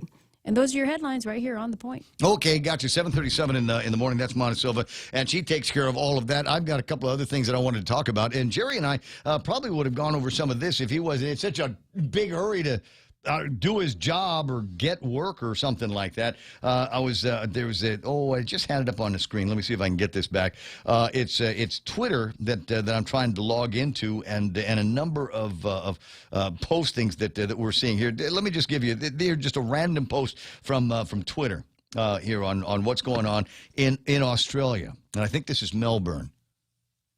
Although, I don't know, those kind of short pants for Melbourne this time of year. But anyway, police officers assemble on Melbourne streets, demanding identification and questioning people about their vaccine status and support of the government's lockdown measures. If they don't answer, quote, correctly, they're arrested, handcuffed, and taken away for processing. And there's the bus that takes everybody away for the processing. Where do they go for that kind of processing? I don't know. And it's kind of spooky when you see some of the things that are going on in Australia. There's there's pictures here of cops on the run chasing people down. And look at that! Bang! Tackle this guy. Why not? Why is he not wearing a mask? Wow, he's beating him. Yeah. There is that going on in Australia. People are taking videos. Here's another guy. This is a kind of a chilling video because not only is it guys are getting beaten here. Let's see if I can pull it up and make it bigger. I can't. I don't know if you can see it, and you certainly can't see it on the radio. But watch this guy in the corner. Dude comes in. Bang! Knee in the back, knee right in the kidneys. Another guy taking a blow from what looks like a rifle butt. Yeah. In Australia? Wow. Good day, mate. Put another shrimp on the barbie. Where's the crocodile? The crocodile crikey. Who's going to want to go there anymore, man? Nobody is going to want to go down there. Well, it was you that sent me a thing last week, and this, let me add another level of crazy to what we're seeing here, and this is an actual bona fide story that Real Joe sent me. Hold on, it was just a few days ago, so I'm pretty sure I've got it. Melbourne construction video. No, not that one. Where's the one, Real Joe, with maybe you can find it faster and help me get it up on the screen. It was these guys that were trying to sneak into, where's it, New Zealand, Auckland? Oh, yeah. They were sneaking in, and so they, first of all, they got busted sneaking in. Apparently, they got real issues with people crossing different borders in down under, even though Auckland's in New Zealand. And one of the things that they confiscated were KFC, of all things. Are you looking for it? I'm looking for it. All right, we'll get that picture up on the screen, because it was just the dumbest thing in the world. I mean, just the overreach of the governments down there and trampling on people's rights. Oh! Speaking of Monty, you'll get a kick out of this. Did you see the editorial in today's Guam Daily Post? No. Butthurt. What happened? Who did it? Who did it? What's not perfect? Who ruined your journalistic day? Let public school teachers and principals speak freely. Oh, wow. Yeah. We'll need the Battle Hymn of the Republic. Do we have the anthem here playing in the background? And apparently they wanted to go on some tours at okay, pause. They wanted to go on back to school tours over in the schools yesterday, because it's what media people do on back to school day. We want to go and see the kids in their lunch pails and bring their COVID. Exactly, bring their COVID with them. Anyway, so they're upset because apparently they wouldn't let them go in. Darn it! So here's the operative part. They're not even letting parents in. Come on. All right, here's the operative butthurt Because part. parents, bringing their kids to the first day of school weren't able to go and say, "Let me see where your classroom is at." They couldn't this year, but the reporters want unfettered access. Anywho. See, we can see things from both sides on this side of the microphone. 741. Are you ready with the thing? Here it comes. Allowing only guided tours in which cameras and reporters are only allowed to see and hear what minders allow them to cover reminds us, chillingly, of undemocratic countries ruled by dictators with an iron grip. We need not point out that on Guam, the American flag flutters in the wind, including on public school campuses. The flag is a reminder of our democracy and our right to speak freely, and this applies to school principals, teachers, and staffers, too, as long as they're not speaking on behalf of GDOE and about GDOE policy when they're not in a position to do so. So we got to put that little disclaimer in there as well. But remember, John Fernandez will be on with us in about 3 minutes, that the flag flutters in the wind on public school campuses. I'm sorry. Maybe they could send little robots or drones or something. I don't know. I mean, to go and do their little tour because. Oh my God, this I don't know. I get it. I get it. Yeah. We're reporters. We should go. Like having diplomatic immunity. I have reporters immunity. I should be able to go wherever I want to go and do whatever I want to do. Imagine all the parents who wanted to walk their kids to class this year, but couldn't because of a pandemic that. Or you're going, wait a second, I can't go there, but the lady from the newsrooms can go in there. Mm-hmm. What if she's got COVID? Has she been tested? Is that one vaccinated? Are we allowed to ask those kind of questions? Look, I get it. I don't know that this is the breach of the First Amendment in the beginning of the end of democracy just because somebody said no to you coming onto the campus in the middle of a pandemic. 7:43 in the morning. We'll talk about that and plenty more as the Ray Gibson Show continues. It's a September to remember. Whopper Wednesday is back. Every Wednesday in September, visit participating Burger Kings and say, I love the Whopper, and get a free fire-grilled Whopper sandwich with the purchase of any Whopper combo meal. Top off your Whopper meal with French fries or onion rings and a refreshing Coca-Cola. Please wear your mask and stay safe, Guam. Visit our Tumon Bay, Hagåtña, Micronesia Mall, and airport locations today. BK, your way.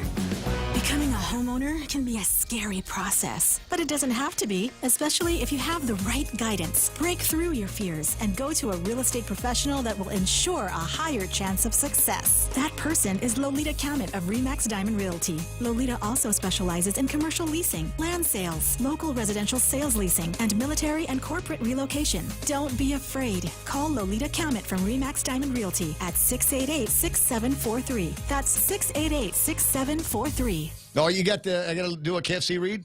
I'm gonna, I'm gonna save that until you send me that picture and the story on it. Okay, so we'll do it after John. But because the thing is, that's the KFC commercial. That's how good the stuff is. People are willing to cross borders and sneak back into towns with huge caches of KFC. Silly folks, KFC delivers. Maybe not there. Not there, but here they deliver 300 FAST. 7:44 in the morning, and I've got the traffic gizmo up, and it's busy of virtually all of the major intersections and areas where there is a school because the kids are back in school. We'll get started with Superintendent John Fernandez from the Department of Education. Morning, John. How you doing? I'll tell you, Ray. I'm doing okay, doing well. I'm actually in one of those areas of the traffic, pulled over on the side of the road, near the Wedding Gal exit onto Marine Drive. So the campuses look kind of look clear, look pretty empty, but of course there's traffic nonetheless. So we appreciate you watching out for our schools and making sure everybody takes care of school as the students return to campus. Well, it is absolutely. Now, I was having a good time saying they sent the smart kids in Group A, and today would be more the Ray Gibson Speed students in Group B. How were kids divided up in this plan? How'd they manage to do that? Well, we were pretty simple. I mean, it's done alphabetically, and mostly for the purposes of allowing families with with their students to go all go to school at the same day. So the parents at least get that day of the quiet home finally, and then the next day the kids are going to be home. So I think we would have gotten much more of an uproar from parents if they realized they weren't going to get the best of any of the worlds. So on Mondays, the A through, for the most part, I mean, the schools worked this out, but I believe it's A through L for the most part go to school on Mondays. Then Tuesday it's the rest of the alphabet, and then they alternate from there. So that's how it's done. Okay. Now, I'm trying to sit on the same side of the table as my buddy John Fernandez. As I was looking over yesterday, the paperwork that came out of the Department of Public Health and Social Services. I'm going to opine that this is another one of those things where public health wants you to do their job in the schools with the appointment of individuals for each school, referred to as a school POC, and the job requirements for this POC. This is a whole day's work for somebody. It's a 5-day-a-week job for somebody in the school system to do all these things: coordinating and monitoring, liaising, designating the training of staff, coordinate the distribution and collection of consent forms and things like that, and basically being the concierge. And I think what's going to end up happening is the punching bag for a lot of parents that don't want their kids to be tested at all. So how come you got to do all this? Did they let you know this was coming? That's what it means when you say we're all in this together. We got a lot of our team who are actually really up to speed on public health guidance and actually doing a lot of work as well to help with the planning.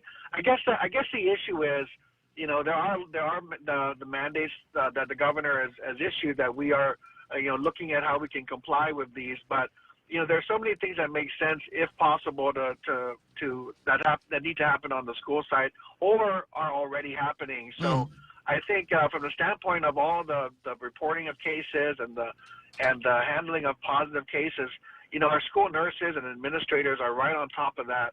And so, we've had a way of coordinating that work with public health. I think as it expands to testing, those are really the details, we're working to sort out. In my conversation with Director St. Augustine, I definitely said to him, if we move into this testing phase, we're not going to be able to do it all at once.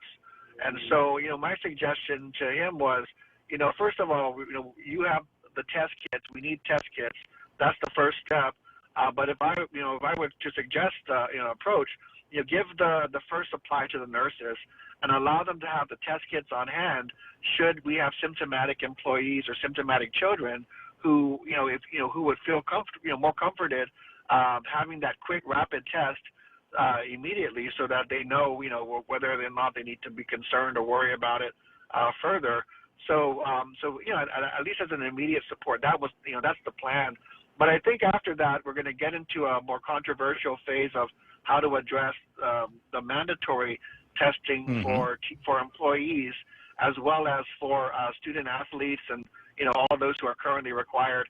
And then I guess phase 3 would be to look at random student testing, and that's a little bit further off because there's a lot of due diligence we need to do on that one, including the issues of informed consent and how to go about doing that.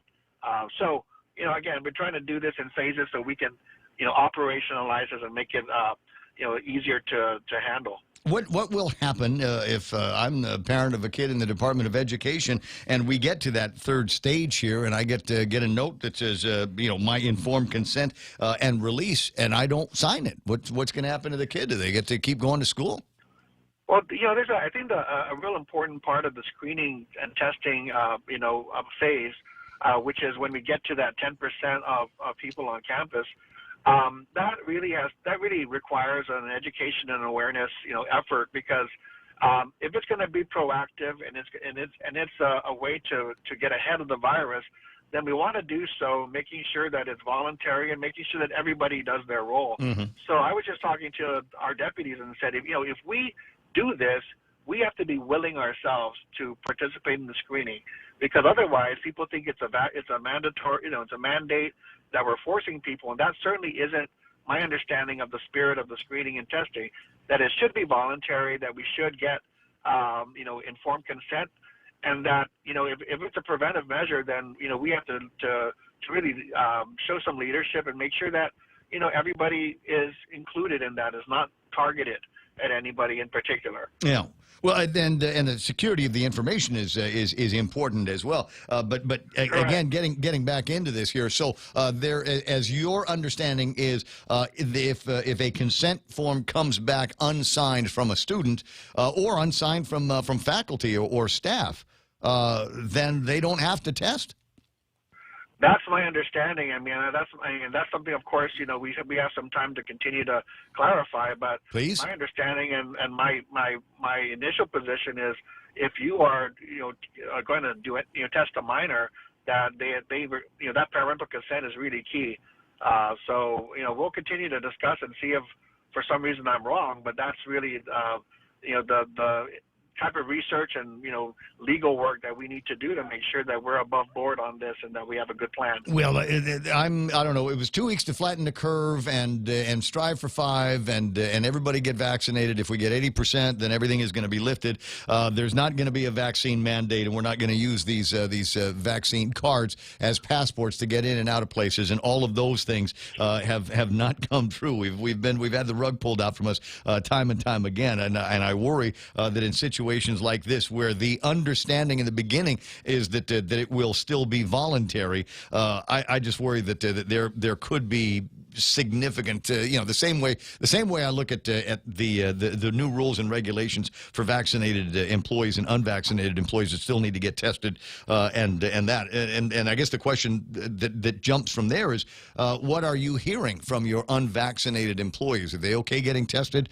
Have they gotten tested already? Are they in the classrooms? Are they on the job? Right. So we have, first of all, there are several a number of unvaccinated employees. I don't have the numbers right now, but I know there are going to be a number who are going to seek medical or religious exemptions. Mm-hmm. And so, as you know, the forms were circulated over the weekend from Public Health. And so for those employees who are not vaccinated, who believe they are eligible for medical or religious exemption, there's a process for doing that where they need to just fill out the form requesting that exemption. That goes to the Department of Administration for its review. And so that's one, No, it goes to Public Health.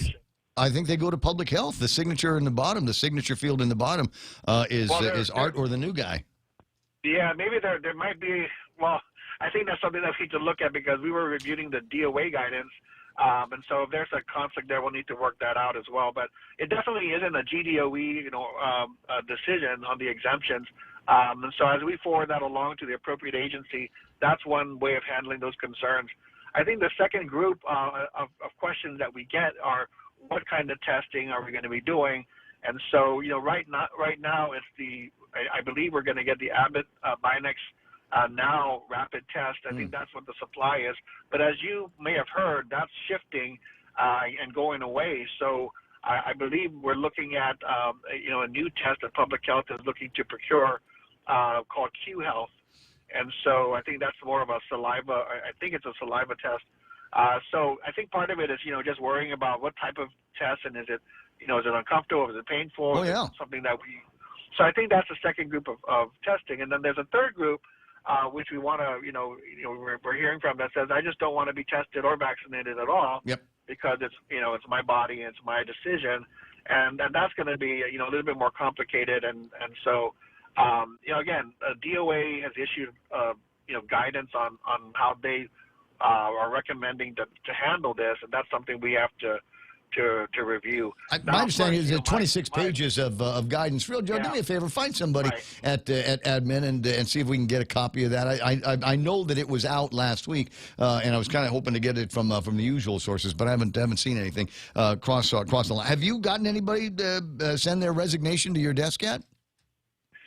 Nobody, but I do know it is causing a lot of stress and anxiety for employees who may be in that category. And again, what we're hoping to do is, number one, we should be getting our final numbers this week.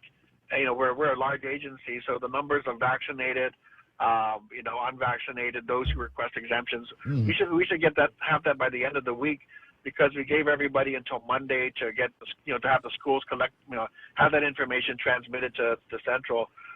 So we can, compile those numbers. So we'll have a better handle on that population that still needs further attention by the end of the week, and then we can plan accordingly. But again, we don't hope to have these types of issues to address, and we'd like to find ways to accommodate all of our employees in a way that's safe for our schools. So we'll get to that point probably next week where we'll have to make some final determinations on how to proceed. But again, with public health and DOA guidance coming out recently, we're reviewing all of that to make sure we're clear on our role. John Fernandez from the Department of Education on the line with me here, and I suppose we're getting close to a point here, and that is if you do manage to lose some people because of these vaccine mandates on employees in the executive branch of the government of Guam, you're having a job fair. We are. We don't have a date yet because we're still trying to finalize that. But yes, October. We wanted to we usually do a job fair in July, but because of all that was going on. And, we decided to hold off on that for the last 2 summers. So when we reopened school, we were planning to do a job fair shortly thereafter, but then we shut down again. So it went from a physical job fair to a virtual plan. Now it's shifting back to a physical plan. So we have to just tighten up the logistics and choose a date that we can have this. And obviously, because we're in session, it's most likely going to happen on a Saturday. So we're going to work through that and try to make sure we have support on a Saturday to run the job fair. All right. One last thing here. I got a blurb from, it's so weird. You get these things kind of out of the blue. How much money are you getting from the Federal Communications Commissions to shore things up in the classrooms? So I think I just got information from the team that if they were talking about the same thing, there's about $6 million in emergency funding that's been provided to shore up internet access and connectivity. However, we got to sit down and kind of talk about this because of the funding that's already being used on with our other federal funds to do the same thing. So I think my team got news that we have the resources, and so now we have to make sure we align it so that we're not spending it on the same thing that we're already spending the other federal dollars on. No. But yeah, that's always good support, and I'm sure the federal agencies will do what they can to support the effective use of those dollars. But again, we're getting there's different sources of funding coming in, so we want to put that to use for its intended purpose. But yeah, someone in the know knows that those monies are just released, and I just got word yesterday. Ding, ding, ding, ding, ding. I'm that good, John. Yeah, I'm that good. And one last thing before I let you go here. I don't know if you've seen the editorial in the Guam Daily Post. I think they're starting to refer to the Department of Education as somewhat communist and dictatorial because they weren't allowed onto the campus for the first day back at school. Yeah, I saw that. I mean, it was just kind of odd because I thought we had an editorial just last week from the Post that we were setting examples of transparency for other agencies. So I probably just need to kind of read through that a little bit. But my understanding is that there was a request for a school tour on the first day of returning back for cohorts, and we decided that it probably wasn't the right time to do it. I mean, our administrators and employees and staff are kind of I think they're just under a lot of pressure because everything that people see is just, are willing to criticize and so forth. We just said, look, let's just get settled. Go do what you need to do to keep kids safe, focus on that, and we're not letting anybody on campus. I'm not even going on campus in these first couple of days, and probably later this week I will, but only because they understand they have a job to do, and I don't want them to be distracted from that job. And so that's why we just said, let's hold off on any media tours. We did the first day back to school back on August 12th. This is not really a first day back. It's, this is more of a, trying to get back to school safely.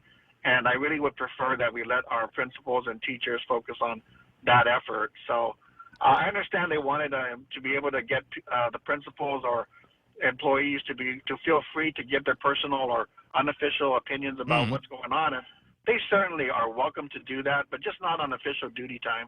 So, that's where they need to be doing their jobs, and that's what they do. Well, just remember. So every week, I'm with you. I'm with other news stations. We give an hour to those reporters who request, time every week. And so I'm just surprised to hear that from the Post. Well, I tell you what, as long as you remember, as they write here, the American flag, John, flutters in the wind, including on public school campuses. I'm going to let you go. I appreciate the access. I appreciate that you get my sense of humor. I'll see you soon. Absolutely. Thank you. Thanks, Ray. Just after 8 o'clock in the morning. We'll join Fox News in just a second. These first. Convicting R&B singer R. Kelly on all counts in his sex trafficking and racketeering trial. The 54-year-old pleaded not guilty to the charges accusing him of sexually abusing women, girls, and boys for more than 2 decades, including violating the Mann Act, which prohibits crossing people over state lines for prostitution.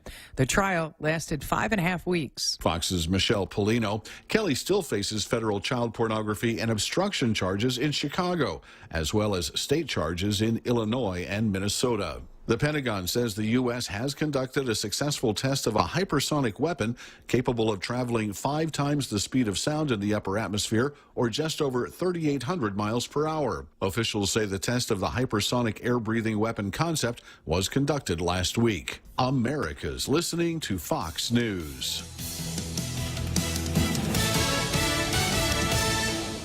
Top End Pest Control is who you call for all your pest control needs. Got a problem with roaches, ants, spiders, rodents, fleas, ticks, termites? No problem. They do it all. Top End Pest Control is a service-disabled, veteran-owned small business and HubZone certified. Serving Guam since 2012. Call them today for a quote, 487-5657, or email topendpest@gmail.com. Check them out on Facebook at Top End Pest Control and give them a like. Top End Pest Control for all your pest control needs. There's so much that's new with the Eat Fresh, Refresh at Subway restaurants that we can't possibly fit it all into one radio spot, but I'm gonna try. There are amazing new toppings like hickory smoked bacon, bacon, and smashed avocado. Try your favorite sub on the new breads like the hearty multigrain wheat or the artisan Italian white bread. Not to mention Subway's thicker, juicier steak. That's all I have time for. You gotta refresh to be fresh. Only at Subway. Another Republican-controlled state legislature is pushing to change election procedures. A proposed amendment to the Pennsylvania state constitution is passed by the House State Government Committee, 15 Republicans to 10 Democrats. One provision would tighten ID requirements to vote in person or by mail. Paper ballots would have more authentication and be subject to public inspection. Election results would be audited before certification. And Pennsylvania's Secretary of State, who oversees elections, would become an elected official, not someone appointed by governors. For all this to happen, it needs to be passed by the state House and Senate twice, and then go on a ballot to be passed by Pennsylvania voters. The earliest it could take effect is spring 2023. Chris Foster, Fox News. Long lines for gas in some parts of Britain as a truck driver shortage has caused a lack of fuel for the pumps. Thousands of truck drivers left Britain to return to their families abroad when the pandemic struck.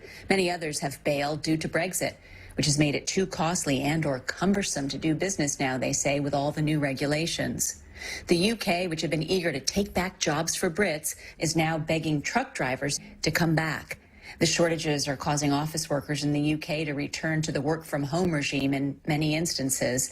The Ministry of Defense is being tapped to help with training for truck drivers to speed up the process of filling jobs. Amy Kellogg, Fox News.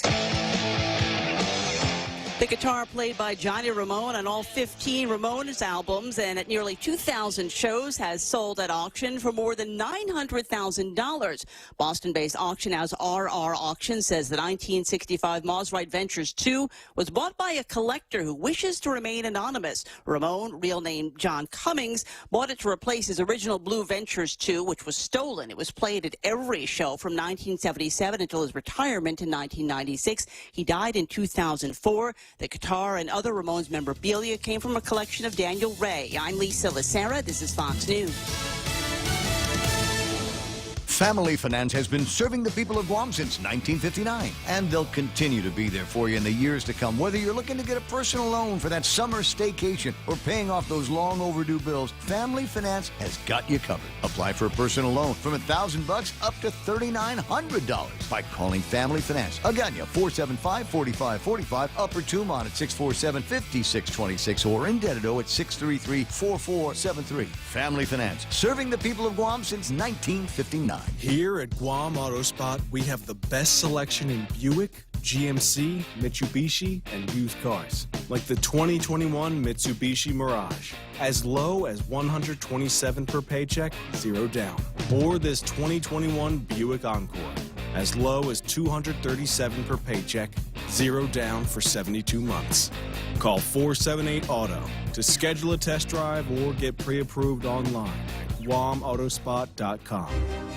Do you have arm or hand pain that prevents a good night's sleep? Or do you drop things or have difficulty in holding or doing your usual daily activities? Then have Dr. Jerome Landstrom, a board-certified hand surgeon and combat veteran with over 25 years of experience in diagnosing and treating upper extremity and hand problems. Let him provide care to you and your loved ones. Call 671-646-HAND for an appointment and visit his website at www.pacifichandsurgery.com.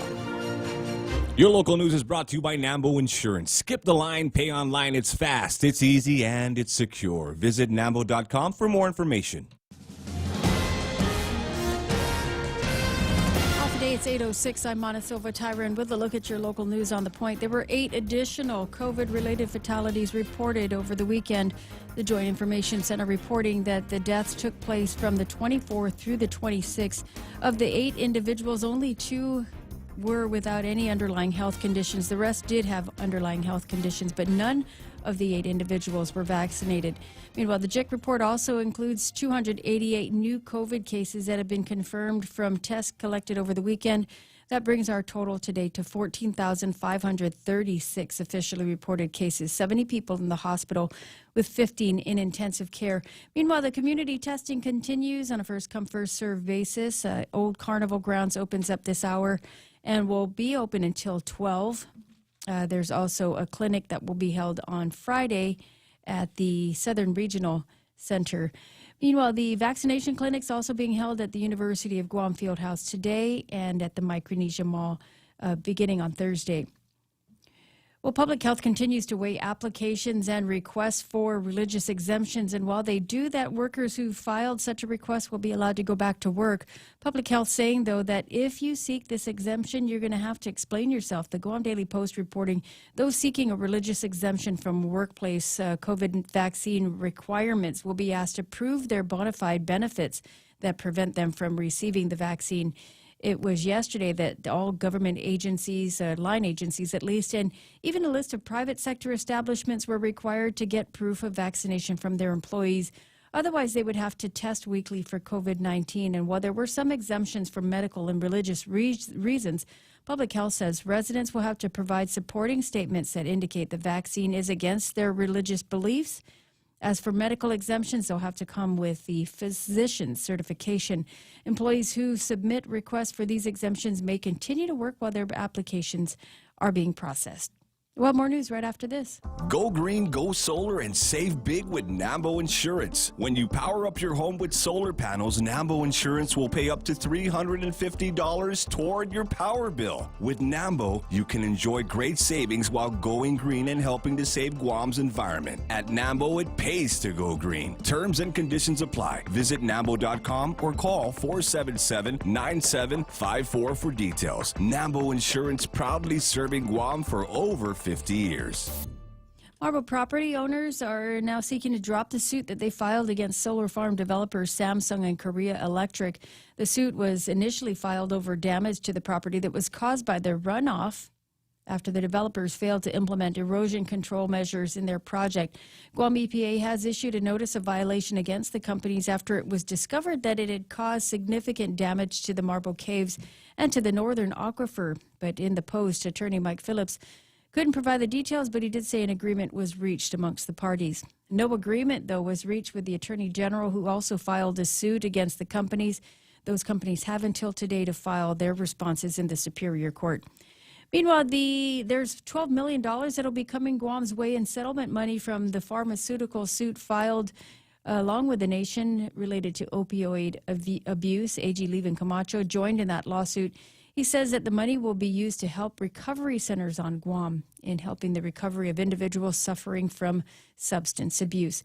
And those are your top stories here on The Point. Here's Ray with your weather. I'm sorry, I was just looking at some of anywhere else we would refer to them as atrocities in Australia. And the video here that I'm looking at is a guy they're apparently not wearing a mask, or didn't want to answer any of the questions, or bend at the knee or something like that. Oh, my God. They hit him with the car. Yeah, oh, my God. Run him over and then step on his face. Exactly, because that's the way it works Land down under. Wow. I know. Just, And that's how you stifle COVID. Yeah, that's one of the ways that you do that, and so they're Oh, my God. apparently they're never mind herd immunity again. Hashtag Australia has fallen, and all you need to do is take a look at that. There was another video that I was watching of a guy. I don't have the audio, so it's hard for me to take things and put them in the kind of context that I'd like to. But the picture says 1,000 words. So here's a guy apparently again not wearing his mask, or maybe didn't want to turn on his phone for the officers or whatever it is that they are going up to random people and asking for, and they've got him in a chokehold. Any other color and BLM would be protesting, right? Oh man! But you take a look at this guy, and you can start. He's already starting to go. He's falling asleep. That's it. The That's officer's That's not wearing a mask? I don't know what the heck is going on down Take there. his oxygen There's away. no social distancing when you're chokeholding. Exactly. So yeah, funny now because it's happening down there, but No, it's not funny I don't at know all. when at the what's next around here, guys. This is the kind of thing that we are beginning to see around here. A lot of the guys, especially on the YouTube side, where they're a lot slyer about their comments, is a point that is made there about once upon a time in Australia, you could have a gun. Oh yeah. They don't do that anymore. They took them all. They took all the way. They're not scared of those people anymore. They didn't take them. My understanding, turned them two-way in? conversations. Yeah, but people happily turned them in. Yeah. There was apparently a mass shooting in the school, and they said, well, we're just too woke and progressive for this kind of thing. So everybody started handing in their guns and taking part in buyback programs. I think the only people that are allowed to have any kind of firearms are farmers now, and certainly not anybody in the city. Which I'm certainly not the guy that would advocate shooting a law enforcement official. But if they know that we got great equalizers on both sides, yeah, maybe a little less of the kind of nonsense that we're seeing in videos just like this today. 8:12 in the morning, 888-825-5888-TALK. Mon asked for weather. I can accommodate. It's going to be nice today. You know why it's going to be nice? Let me get the picture of the infrared radar up on the screen. It's far happier than images coming out of Australia here this morning. You can see on the map where Guam is and where the big storm is. So you got two different things going on. It looks like we've got some low pressure on one side and low pressure on the other side in the form of the Mindul, and we're kind of in between all of that right now, and it's a good place to be. Because you got both of these little systems that are pulling the weather towards them, leaving us with partly cloudy skies and isolated showers. South winds up to about 15 miles an hour. Highs today going to be around 88 degrees with a heat index that'll feel like 96 degrees. Don't see too much by way of dry air in the circulation pattern that we are in right now. Partly cloudy tonight with isolated showers. Cool about 77 degrees. Going to be a nice day tomorrow as well. They're talking about partly cloudy skies and isolated showers for then as well. Need to celebrate the end of a Tuesday? Sunset. They can't take the sunsets away from us. Hashtag tell the others.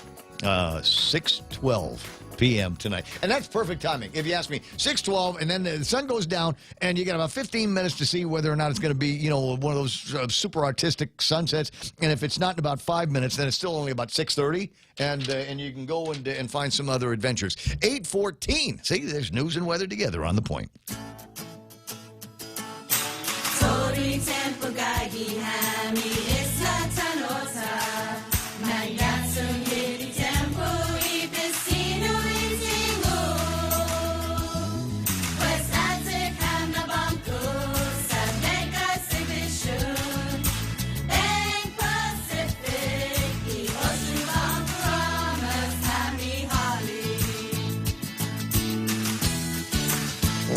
When making the new Kentucky Fried Chicken sandwich, people asked how I felt about burger places selling fried chicken. I'd say that's none of my business, just like making fried chicken is none of theirs. The new Kentucky Fried Chicken sandwich with mayo, pickles, and a quarter-pound filet as far as the eye can see. Get comfy, it's gonna be a while. The new Kentucky Fried Chicken Sandwich is back for good, along with the new all-white meat KFC chicken sandwiches, Zinger, Super Deluxe, and Grilled Doublicious. KFC, it's finger-licking good. I love the Doublicious. That's in the deal. It's one of my favorite things about going. You get a craving in your head, and you're going, yeah, they got what I want over at KFC. That's nice. 8:15 portions of the program. Did you find what's his name? Charlie? Is he in town? I'm trying. He hasn't responded yet. Keep trying. Okay, because he's our shipping guy, right? So one of the things that I'm seeing on the internet now, among the other nonsense in Australia, is the port of New York. And it's jammed. In fact, I think both of the ports on either side of the country are jammed. Apparently, you got companies like Amazon, and they are practically getting everything out of trucks right now. They're not doing any overland transportation as a result of these lockdowns. They can't find the containers, and so they are flying everything out. And so you might actually see some changes in arrival dates for things that you're buying on Amazon, because they have now shifted as much as possible to air travel and air freight for all of the goodies. 600,000 packages a day. Wow, is what they are offloading off of all of those containers. Absolutely crazy what's going on there. 8:16 in the morning. All right, so what was I supposed to do? Portions of the program brought to you by APL, American President Lines, global presence with a local home, also being brought to you by the team over at Take Care. And I tell you what, if you just recently signed up for them as your healthcare provider in the government of Guam, let me tell you, you're going to love them. Maybe you just you've always had other opportunities and things like that, but this is it's going to feel like going home, because we've all been members of the Take Care and FHP family at some point in our lives. You remember when they used to have that big aquarium in the waiting room? Right? Before the internet, you had to look at something. There's the aquarium. Anyway, so high-quality health plans, exercise programs, and they'll break down the year, and there's all kinds of things they do for specifically men's health, women's health, family health, and more. Global network of providers, they are your trusted partner in your health solutions. Take Care, Our Island, your health plan. Morning talk that matters. It's the Ray Gibson Show. Call now. 888-TALK. That's 888-8255.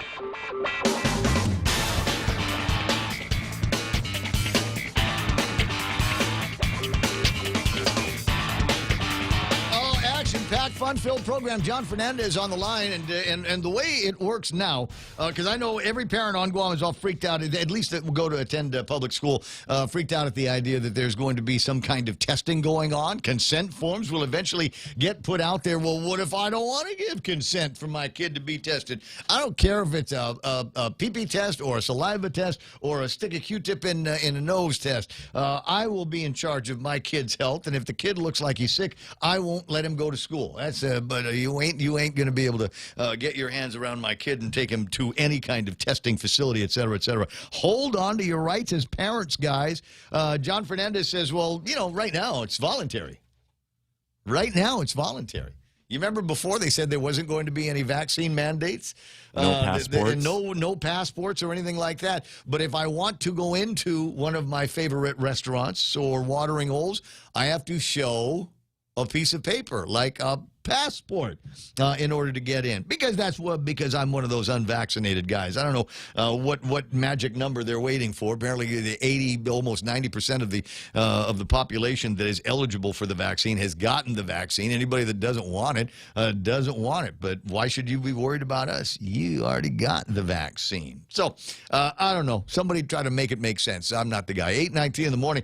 Here's what I do want to know about. A lot of people thinking, okay, the PUA money's gone. Child tax credits may or may not be applicable here. Now, what about the All-Rise money? I got my application in, but I think I got it in on the other side of the $30 million. Kind of curious to know what's going to happen. Apparently, the governor has mentioned in state-run media that she intends to pay off all of the applications in the All-Rise program, regardless of where the cap on that is. Daphne Shimizu from the Department of Revenue and Taxation on the line. Good morning, Daph. How you doing?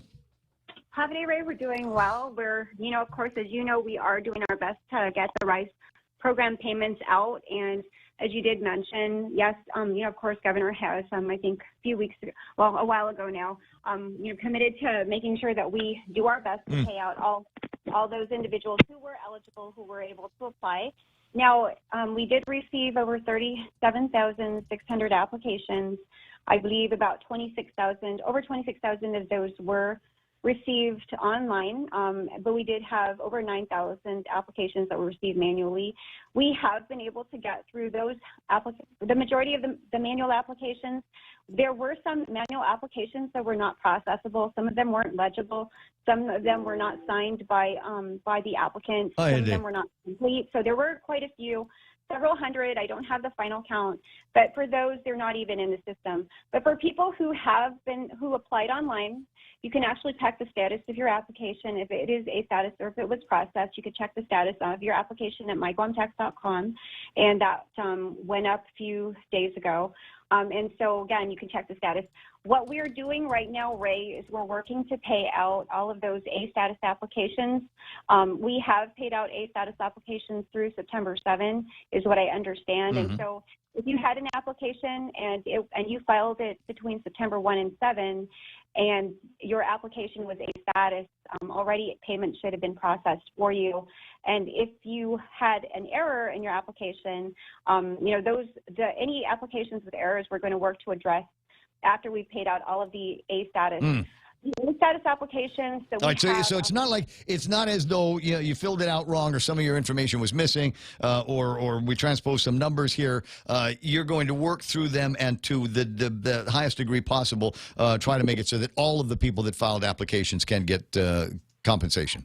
As long as they were eligible, because in Section 5, it does require you to answer certain questions. For example, my household experienced negative economic impact. I was a resident of Guam in 2020. So, again, those are the requirements of the program. If you indicated no, your household did not receive, have, or experience negative economic impact. If you indicated no, you were not a resident of Guam in 2020. Again, in that section, Section 5, if you indicated no, those were the requirements by for the program as indicated by the EO. So there are some people who had indicated no in that section. There are some people whose AGI, whose adjusted gross income, exceeded the $40,000 and $80,000 thresholds. For those particular situations, they're not eligible, right, because they don't meet the eligibility criteria. But for situations where, for example, we did have errors because people may have entered the wrong mailing address. They also had issues. We have had issues with people who have entered the wrong direct deposit information, or you misspelled your name.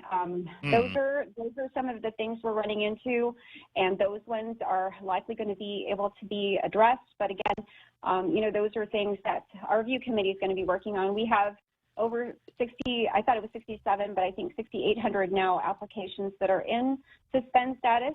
But we do have, I don't have a count, but I believe that we've paid out over 26.2 million already in all RISE program payments. The A status applications that we have altogether, including the ones that have been paid out, total about $31 to $32 million. So we're slated to be running another check run on the All RISE to pay out all the All RISE A status applications through September 15 within this weekend. We're hoping within the next couple of days. That's something that our team has been kind of working on. Yeah. And then, of course, after we pay out that 31 to 32 million, which is for A status applications, our team is going to work to address any applications that are not A status.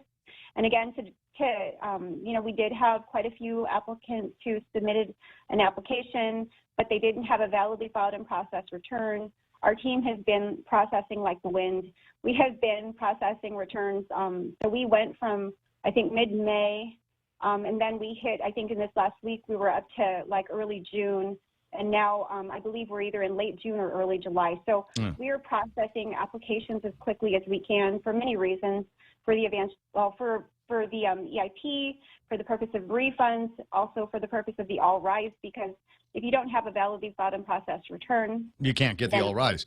The All RISE program payment. It's a little catcher there. The 8:24 in the morning, Daphne Shimizu from the Department of Revenue and Taxation. I appreciate the numbers. I appreciate the effort that you guys at Revenue Tax are doing to put some money in people's hands. So right now, already over the $30 million and a couple of $1 million that you're going to have to go to the governor's office and ask them to backfill. You'll probably need, by my reckoning, probably another $5 million on top of that. To completely take care of all of what will eventually become A-status applications. And any idea on when that money, the overhang, is going to be coming, and what the source is? Where is that coming from? Well, you know what, of course, that's something that I don't determine source of funding, but, that's something, again, that the governor and our fiscal team will be working to identify. And again, we're going to be exceeding the $30 million within the next couple of days, likely, if we're able to have payments this week. So Again, I don't on the you got 37. You got 37,000 apps, and the average settlement on each app is ending up to be about $1,000. And so, as I said, not too hard to do the mathematics on this. Is the account's already upside down? I figure by about $6 or $7 million, and that means that it's got to. We've got to. The governor's going to need to find out where that money comes from. She had originally said that she was looking to the legislature to help with that fiscal backfilling, but I don't know to what degree they're willing or even able to do it. So I imagine that's going to be coming more of those funds from the American Rescue Program. Dav, it's always fun talking with you. Want to do any shouts to your employees out there, everybody that is working hard these days, especially new driver's licenses, et cetera? Absolutely. To my whole team, we've been working really hard in all areas. We have 20 branches here and almost 200 employees, and so we've been working hard to make sure we process the IP, all RISE program payments, the advanced child tax credit, and then of course refunds. And so we have several programs running, and you're right, Ray. We're a little bit behind in terms of launching the online renewals for driver's licenses and real IDs, but our team, driver's licenses and Guam IDs, but our team has been working on that. They've been testing it. They tested it over the weekend. So we're hopeful we're going to see that very soon. But yeah, I just wanted to give a shout out to the DRT team, also to the Treasurer of Guam, who has been supporting us, probably the entire fiscal team, but as well, we've had many people who helped us with the All Rise program, to include other agencies. Yeah. For example, we had, of course, the governor's office. We had some individuals from there. We had people from EPA. We also had, there was GPD who assisted us. DPW assisted us. The Mayor's Council of Guam has assisted us. The Guam Public Library did.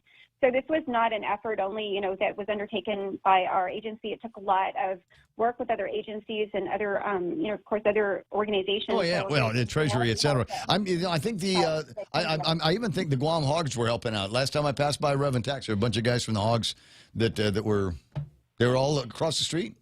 No, is that different? That's not them? Okay. Def, I got to run. I got to talk to you pretty soon, and I'll do a shout-out to your hot sister, Dana, all right? All right. Thanks so much. Have a great day, Ray. Bye. You know it. 888-825-5888-TALK is the telephone number, 827 in the morning. And don't bother asking anybody at the Department of Administration to send me that 26-pager that outlines the rules and regulations, et cetera, because I got it. I got an insight. I got somebody inside, bro.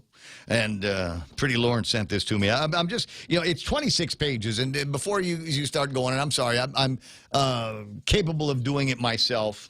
And I said, my God, 26 pages of rules and regulations. Why you got to be? 5 of them, I think, are the executive order that the governor sent out, Executive Order 2021-17, relative to requiring government of Guam executive branch workers to vaccinate against COVID-19. That is the legal basis for which the governor has put out the rest of these rules and regulations. One of the other pages that is not rules and regulations, folks in the government of Guam, maybe you have already seen this. It is a certification of vaccination status.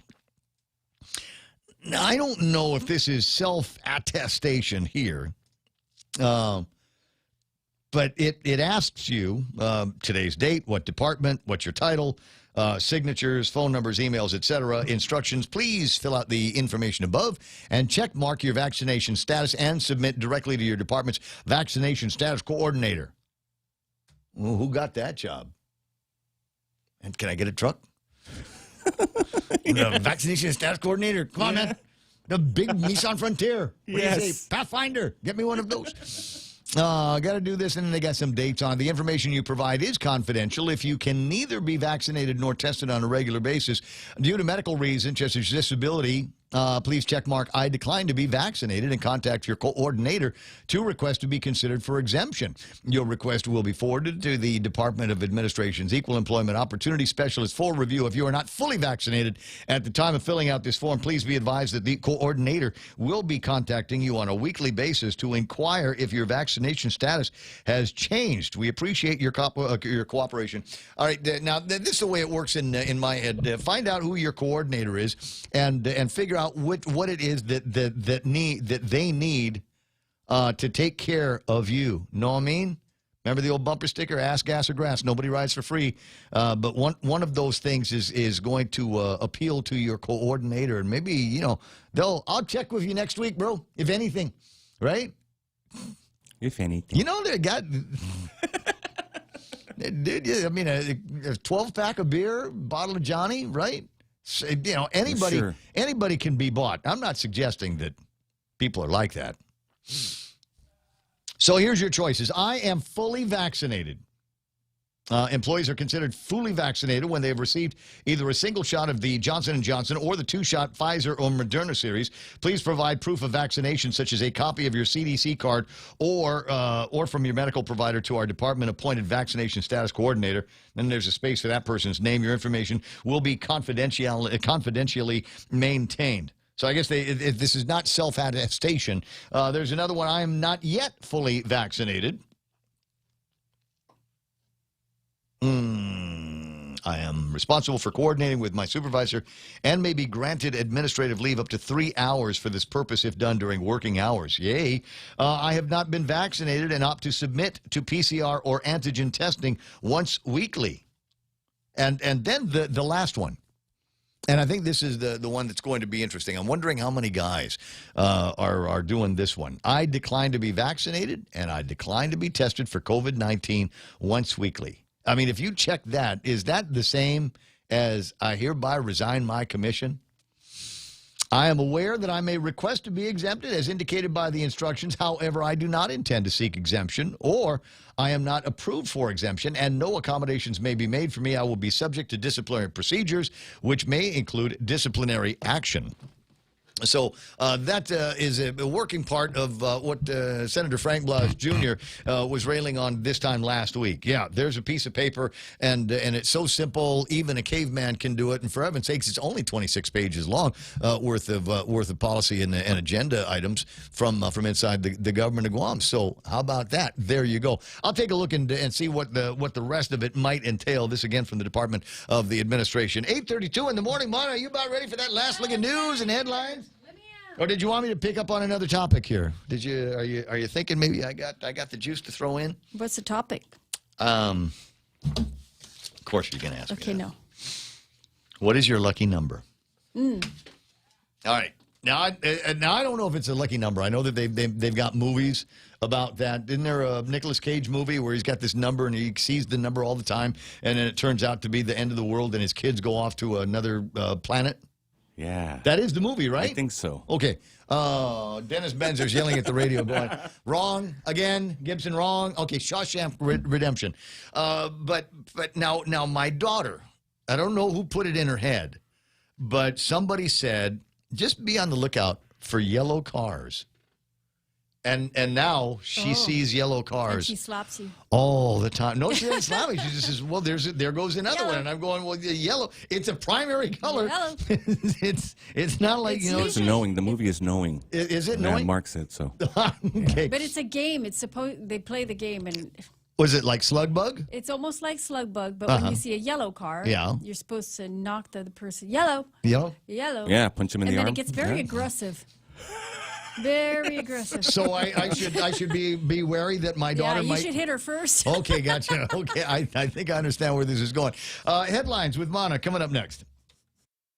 Need to finish the job or start one the right way? Get the right stuff at East West Rental Center. You can switch to easy mode using industrial strength equipment. With years of experience helping builders, East West Rental gives you exactly what you need. Tools for landscaping, concrete, lifts, trucks, tables, tents, chairs, water blasters, excavators, forklifts, air compressors, and more. Call East West Rental Center at 646-1463 or visit them in Upper Tumont. Open Monday to Saturday from 7 to 5, Sundays 8 to 5. Fuel up today with the new $8 gasolina meal. 2 all-beef Nathan's hot dogs, a big bag of chips, regular size M&Ms, and a 16-ounce gasolina energy drink. A brand new drink in a black can that brings a burst of energy. Drive in now and fire up your day with the $8 gasolina meal. Promo is only available at your favorite Circle K Guam locations while supplies last. Circle K, take it easy.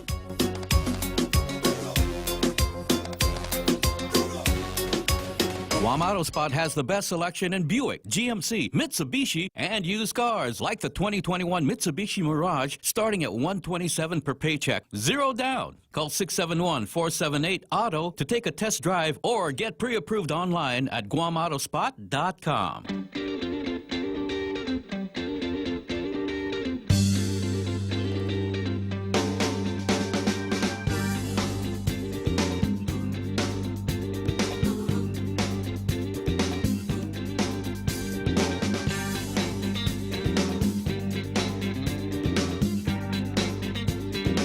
8:35. I got a note, and it was attached to a TikTok. And you know what? And surprisingly, it wasn't a TikTok where somebody was rhythmically shaking their booty. Oh, wow. Or swanging, Yeah. right? It was a TikTok, and it was of a young girl in Air Force girl, and she not quite in tears, but clearly emotional. And she's one of these people in the Air Force. I don't have the TikTok in front of me, but she's one of these people in the Air Force and in the armed forces that's not getting the vaccine. Oh, yeah. And I know her. My understanding is that if you don't take the vaccine, which is a direct order now, then you are subject to discharge. Now, I'd heard it go in a couple of directions. I'd heard them that they were toying with the idea of making it a dishonorable discharge. Certainly wouldn't be a regular discharge. So I'm told that it would be an administrative discharge, according to this TikTok and a few other sources. And I don't know what it's going to be at the end of the day.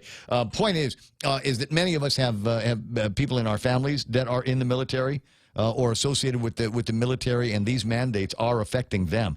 And the point that I'm going to make is the same point that the lady made in the Gizmo. Many of these people service to our country, service in the military. And now are going to be kicked out because they want to be able to stand on their choice of what happens with their body. I know there's lots of room for disagreement on all of this, but at the end of the day, if these guys get administratively discharged, if you are an employer in this town and you've got room in your company for somebody that has got some training, they don't just let anybody in the military these days. But if you've got the idea that maybe you could add to your roster in the company by picking up some of these folks who may be running around here before too much longer. Yeah, I've been in for 10 years. I've been in 11 years. And I was good with just about everything until they said, you have to take this juice. And I don't want to take this juice. So they cut me loose. Well, their loss could be your gain. And so if you are facing that potential deal, just know that I think that there might be a lot of businesses and a lot of employers that might be able to make a sacrifice. Hell, if anything, I'd get rid of that mouthy kid. There's always, every company's got a mouthy kid that ain't worth minimum wage, right? Jettison that dude and hire yourself a veteran that's been recently administratively discharged. I think everybody would be happy for it, including generally those mouthy guys. 8:38 in the morning. Montecillo Tower Nova, last look at news. What happened? Well, the COVID testing is taking place at the Tees and Carnival grounds. It started at 8. It'll continue until 12. And there's also the vaccination clinics that are continuing at the University of Guam Fieldhouse today. And that will run from 11 a.m. until 5 p.m. Meanwhile, from the JIC this morning, 8 additional COVID-related deaths were recorded over the last several days. The JIC report also has another 288 new COVID cases confirmed from tests collected over the weekend. Our total now is at 14,536 with 70 people in the hospital. The DOE is reporting everything went well at the restart of their face-to-face lessons yesterday. They welcome back Cohort B today. Schools are reminding parents to keep your kids home if they are sick. And Marble property owners are seeking to drop the suit that they filed against the developers of the solar farm up north, Samsung and Korea Electric. However, it's still being sued by the Attorney General. They'll have to answer to that suit in the Superior Court today. And those are your top stories here on The Point. 8:39. Now I got to read you one more thing that's coming from the Australia Has Fallen file that we've been all over here this morning, and it's as verifiable as Twitter and social media is. I'm not saying this is all whatever was categorized as real news these days. Nobody knows what the real news is, unless you're trying to get onto the Department of Education campuses to watch the American flag flutter in the wind. Sorry, I digress. Just because it's fun. Okay, it says here, there's a story, it looks like it came from the Atlantic. The government of South Australia, one of the country's 6 states, developed and is now testing an app as Orwellian as in the free world to enforce their quarantine rules.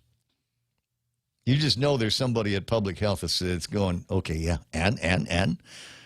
People in South Australia will be forced to download an app that combines facial recognition and geolocation. The state will text them at random times, and thereafter they will have 15 minutes to take a picture of their face in the location where they're supposed to be. Should they fail, the police department will be sent to follow up in person. And remember, they got geolocation because the phone has everything. We don't tell them how often or when.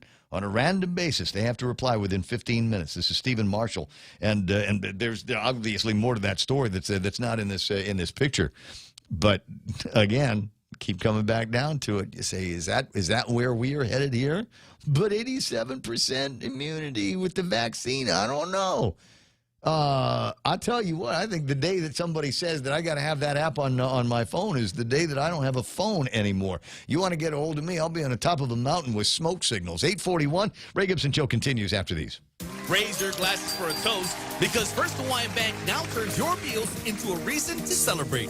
Every dollar you spend on dining purchases, including fast food, earns you up to 3 times United miles. Simply use your First Hawaiian Bank United credit card and start reaping the most rewarding credit card experience on island. Terms and restrictions apply. Don't have a First Hawaiian Bank credit card? Visit any branch or FHB.com to apply today. With First Hawaiian Bank, it all starts with yes. Over the past 5 years, confidential data and network breaches have doubled for small and large businesses, resulting in huge financial loss.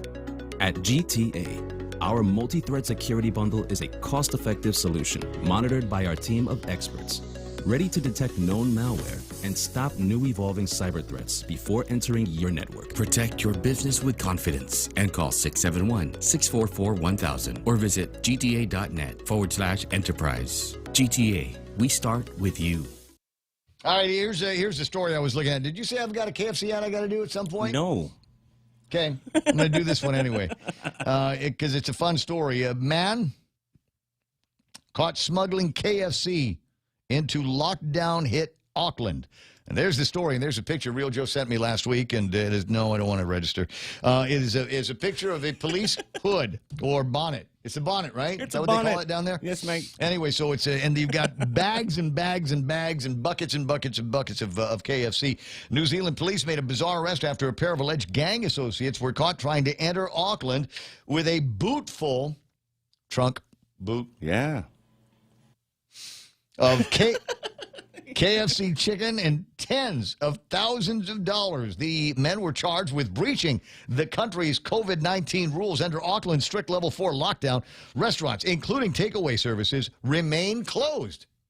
So these guys got a craving for KFC, had to leave Auckland, and then come back in, smuggle it back in. I do it, man. Herbs and spices. Police said the men, 23 and 30, had traveled from Hamilton, about 75 miles south of Auckland. A police spokesperson told the BBC that officers made the arrest after they noticed a suspicious-looking vehicle traveling on a gravel road on the outskirts of the city. Upon seeing the police car, the vehicle did a U-turn, sped off, trying to evade them. The vehicle was searched, and police located the cash alongside empty ounce bags and a large amount of takeaways. Police photos showed at least 3 buckets of chicken, 10 cups of coleslaw, large package of fries, and 4 large bags containing other KFC items. The question in my head, do they have red rice?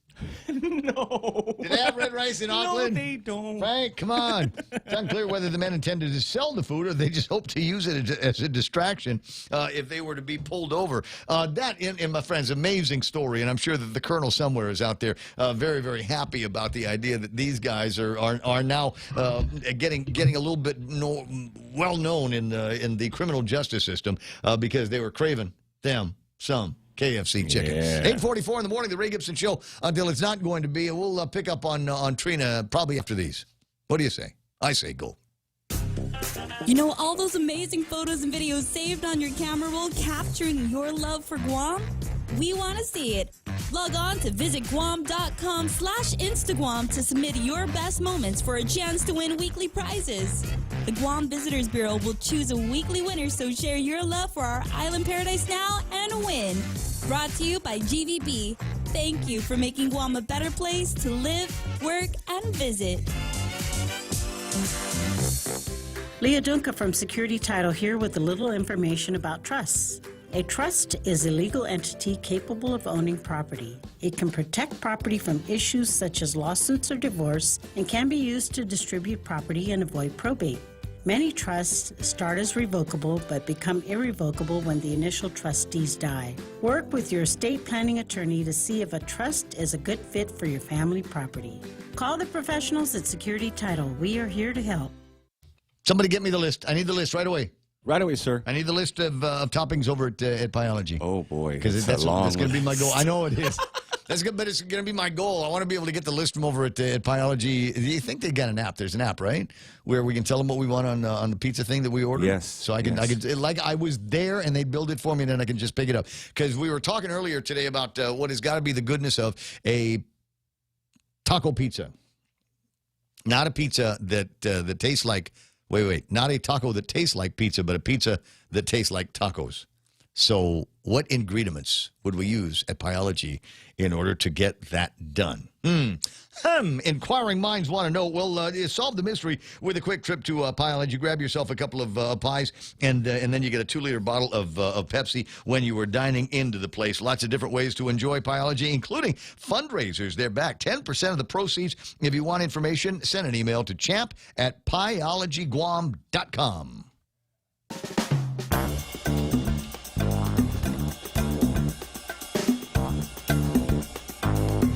Yeah, I know. I was supposed to talk about Docomo, their internet, mobile, TV, phone plan for your businesses. The more services that you add, the more you save with Docomo Pacific's Business Bundles Plus. Call or visit Docomo Pacific Business. Work better together. But call them after I'm done with them because I got a thing. I think I'm going to have them install a piece of glass. Yeah. Really? Yeah, I'm going to see if I can get a fiber drop here, bro. Oh, nice. Yeah, those are the very, very cool technology. I've been around fiber for a long time. And when it's great, oh, my God, it's great. 8:47 in the morning. And very close, very dear personal friend, Trina's on the line. Good morning, Trina. Hi, good morning, Rupert. Used to be known as Trina Musfina, but still definitely Musfina no matter what. Thank you. So what are you doing with the guys over at are you still over at the TV? Yes, I am. I'm still there, and then my passion now is with victims advocates reaching out. Great group. I've been a fan of theirs for a long time since they first started doing work here on Guam on behalf of the families and victims of domestic violence. And unfortunately, boy, we are seeing a load of it today. I don't know if you caught second page of today's Guam Daily Post story about a guy that just went after a couple of kids with a mop handle until it broke. All I can say is I hope this guy just has the worst time ever in jail. I hope. It's just really sad to see, how small of a community we are, and this actually does take place. People are just sometimes embarrassed to speak up about it, but they have no reason to be. And if they ever feel like they want to get out or need help getting out of that, we have a 24/7 manned or woman hotline at 477-5552.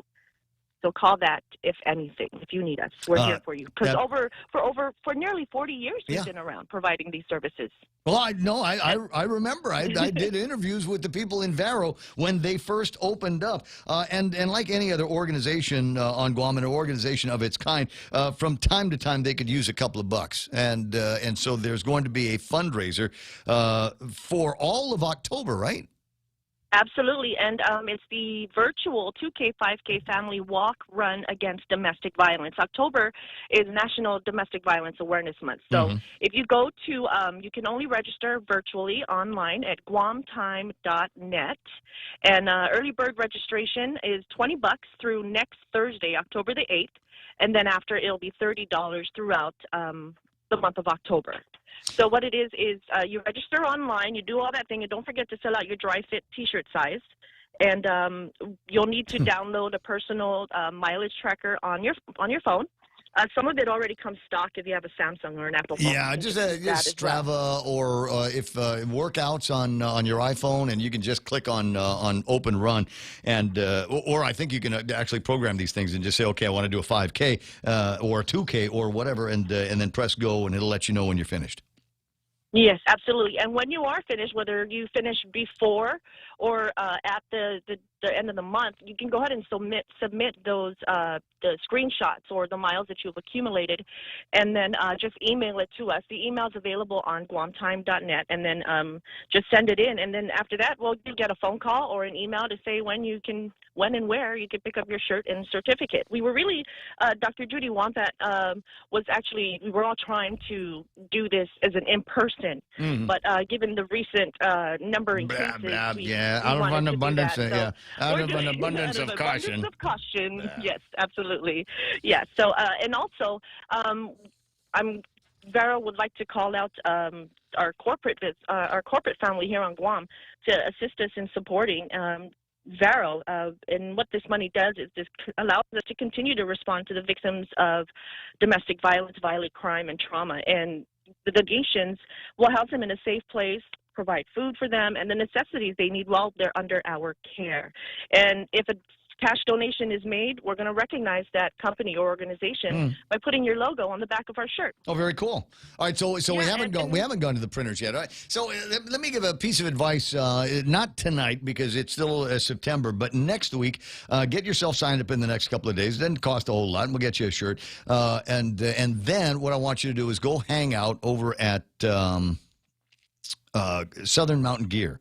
Next Tuesday, they do a run around Agana. It starts over at Southern Mountain Gear over by at Skinner Plaza, and then it goes down to the gas station by Todi, and then we go back up on O'Brien Drive, and then you come back around to Southern Mountain Gear. And if you run to the end of the street, if you run over to Telen Santa Papa, then that's 5K.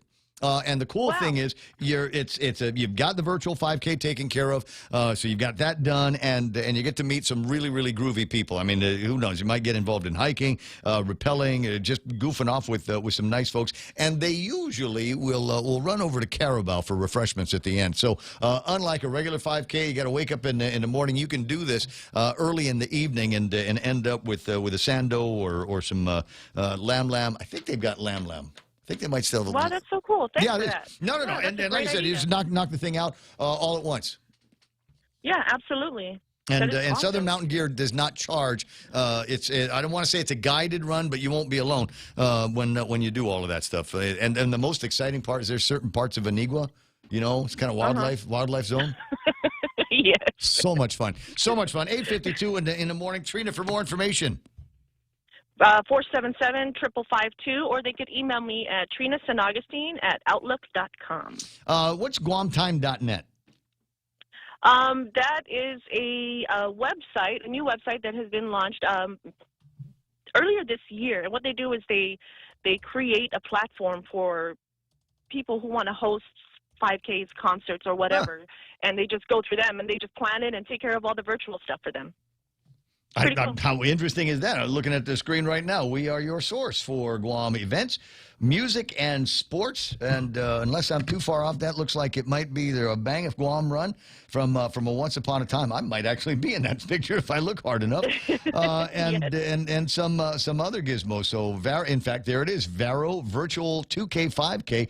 You can click on that and get more information on what's going to be going on and how you can quote get tickets and participation. That's how you get yourself registered for it. All right. So that's a fun way to do it. Trina, it's always a delight talking with you.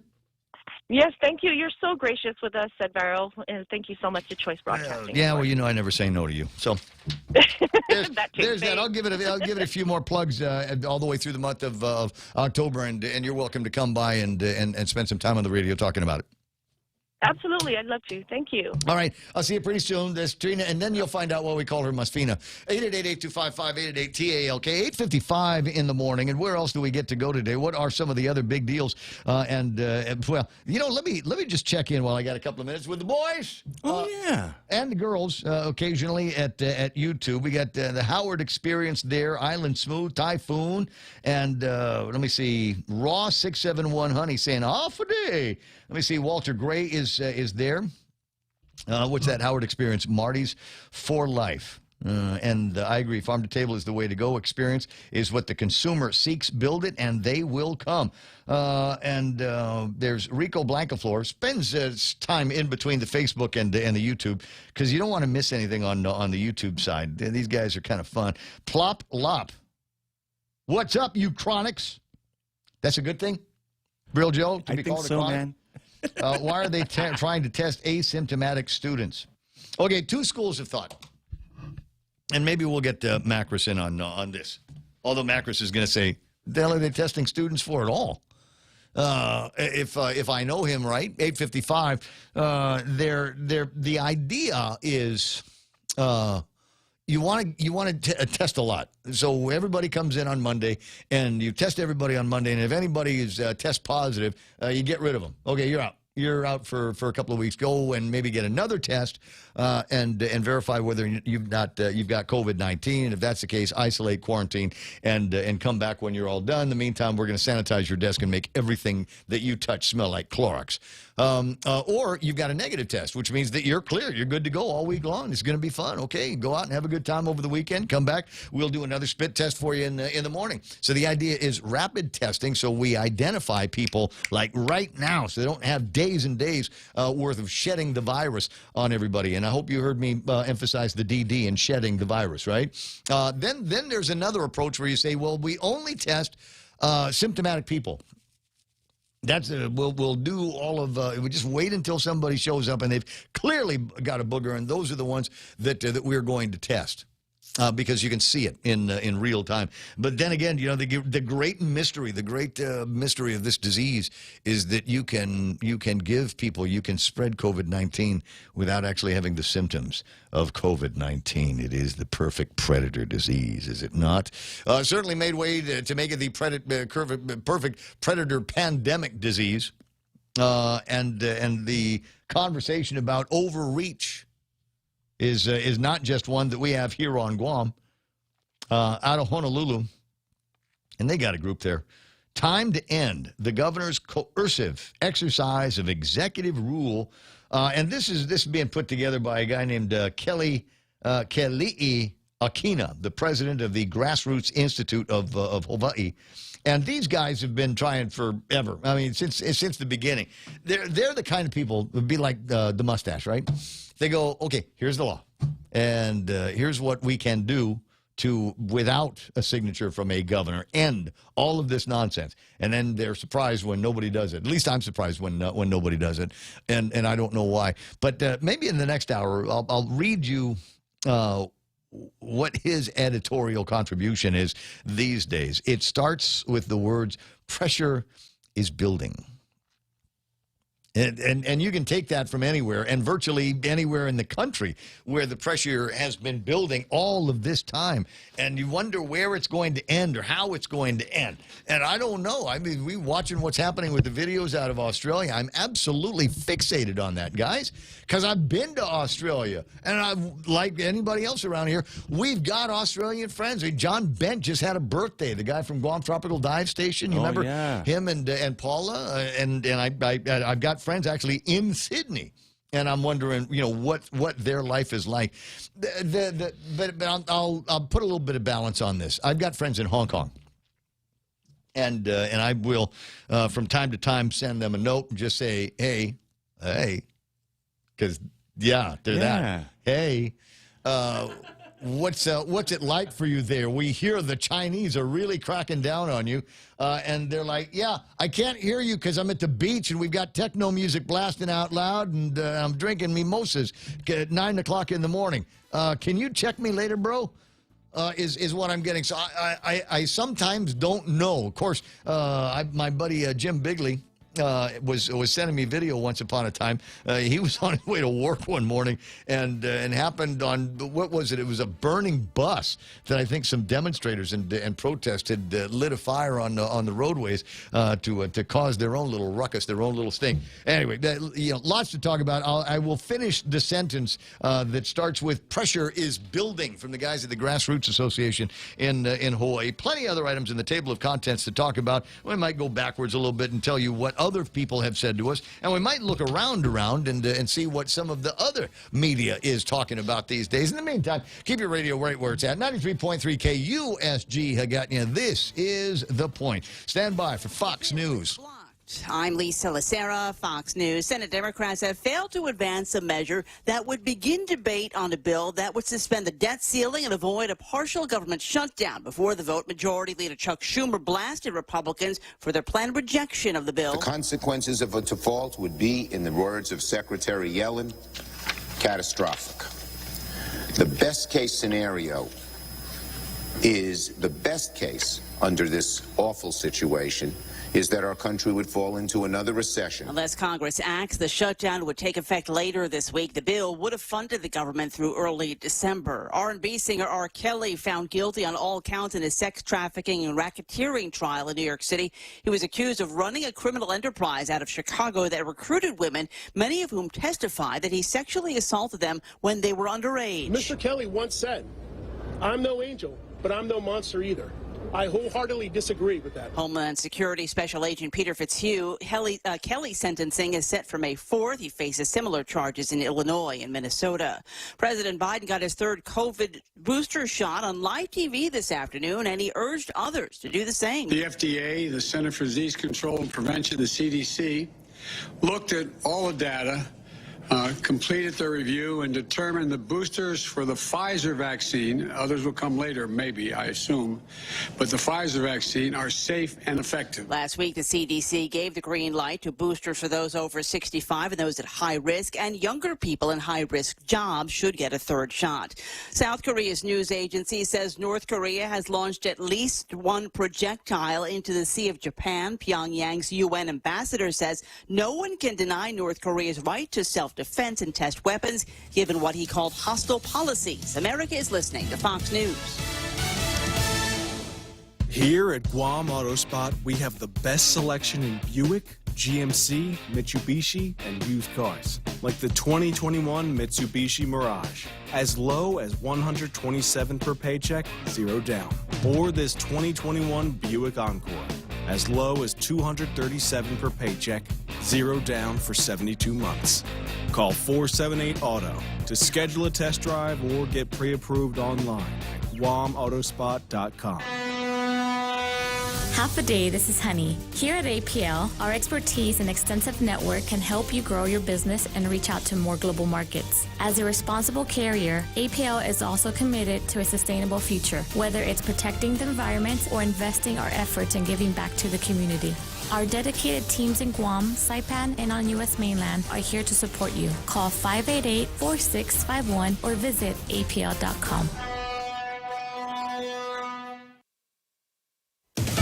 People who work in hospitals or nursing homes in New York are up against a deadline to be at least partially vaccinated against COVID-19. New York Governor Kathy Hochul says the mandate for healthcare workers to have at least one dose of a COVID-19 vaccine by midnight reflects her priority to stop the virus in its tracks. We're talking about just common sense here, my friends. She says it's all about the confidence people should have. Can't we just say that that is a basic right that everyone has to know that they'll be safe when they enter a healthcare facility? Those who work in home care, hospice, or other adult care facilities in New York have until October 7th to get the first dose.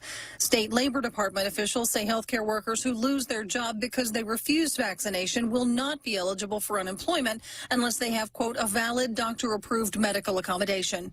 In New York City, Tanya J. Powers, Fox News. A powerful professional group for dentists is pushing back against a plan to include dental coverage for Medicare recipients. The American Dental Association is mobilizing its members against a proposal to have Medicare include dental coverage. The group tells the Wall Street Journal Medicare won't pay enough to cover dentists' costs. The ADA is pushing an alternative plan that would limit benefits to the poorest Medicare recipients. The ADA is one of Washington's most powerful health professional organizations. It paid $2.3 million for lobbying last year, more than the Political Action Committee for the American Medical Association.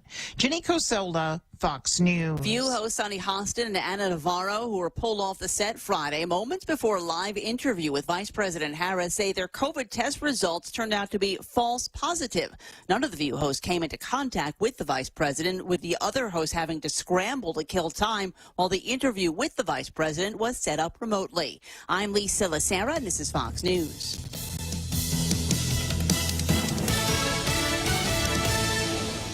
As we we get back to business, Docomo Pacific is ready to keep you connected. Introducing Business Bundles Plus. Build a customized bundle with the right internet, mobile, TV, and phone plan for your business. Pay for exactly what you need and nothing you don't. And the more services you add, the more you save. Plus, you can rely on Docomo Pacific's fastest, most reliable network and 24/7 customer support. So build your own bundle and save today with Business Bundles Plus. Call 671-688-2677. Docomo Pacific Business. Work better together. Always here to help you. This island is our home. Through the years, we've been a friend to the neighbors we have known. Now we're banking on the future. Services to choose. Bank Pacific, where others put branches, we place roots. Do you have a pain or loss of function in your hand or upper extremity? Then have Dr. Jerome Landstrom, a board-certified hand surgeon and combat veteran with over 25 years in experience in diagnosing and treating upper extremity and hand problems. He'll provide care to you and your loved ones so you and your loved ones can take care of yourselves and others. Call 671-646-HAND for an appointment and visit his website at www.pacifichandsurgery.com. I got that. And when you're feeling better with your hand, then take it over to Olive Garden and use that to eat the food that they have over in that place. No, it's true. They do over at the Olive Garden. They've got all kinds of your favorites. Oh, well, maybe you haven't found your favorite over at Olive Garden. Yeah, one of the new places that we've got here on Guam. Well, anyway, swing by the Tumon Sands Plaza and go inside and ask them about some of the great takeaways that they've got for you here. Items that you might be able to take out with you include breadsticks and house salad. We got a choice of appetizers, fried mozzarella, or spinach artichoke dip. And then we get to fight over which platter. Which one do you want? I want something with shrimp in it. All right, fine. They have a chicken and shrimp carbonara and shrimp and bacon rigatoni. How about 5 cheese ziti al forno, chicken parmesan, and lasagna classico? My name is Ray, and I'll marry you if you can make a good lasagna. Even if you're a guy. That's how much I like lasagnas. It's a real deal. If I ever tell you, anyway, so find out about Olive Garden and let them take care of your next big feast. Maybe lunchtime, maybe dinner time or something like that. 7 after 9, Ray Gibson Show. Bringing you closer to the action. Any speaker, anytime. Watch and listen live on thepoint.gu.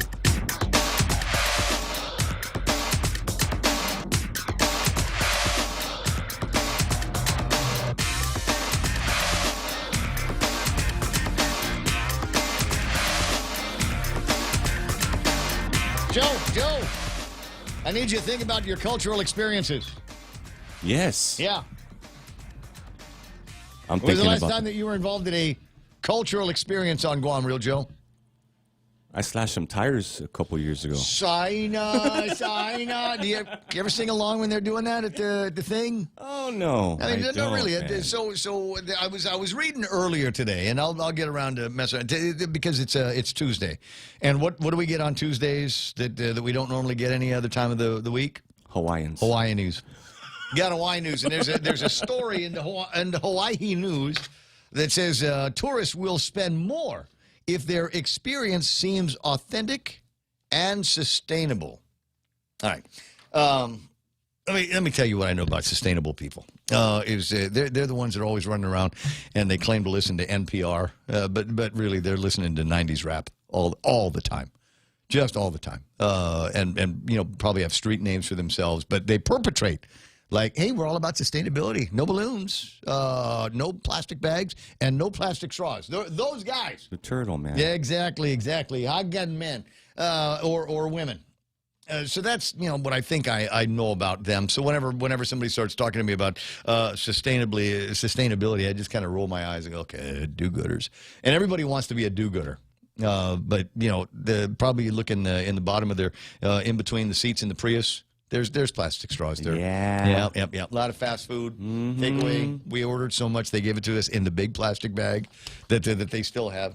Anyway, now that I've done insulting the left side of our audience, they've done a survey that says that tourists will spend more if the experience seems authentic and sustainable. Now, here we are on Guam at in the edges of show business, the edges of democracy, and what I unfortunately have got a feeling is going to be a rough climb out of this hill, out of this hole that we're in for the hospitality industry, hotels and tourism and package tours and bars and restaurants that would cater to visitors from all over the Asia hood.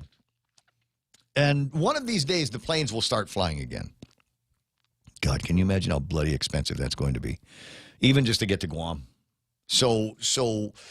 And now we've already had the conversation yesterday. You heard Jerry Perez talking about the possibility of when these when the planes start flying, and the people that are booking these tickets now.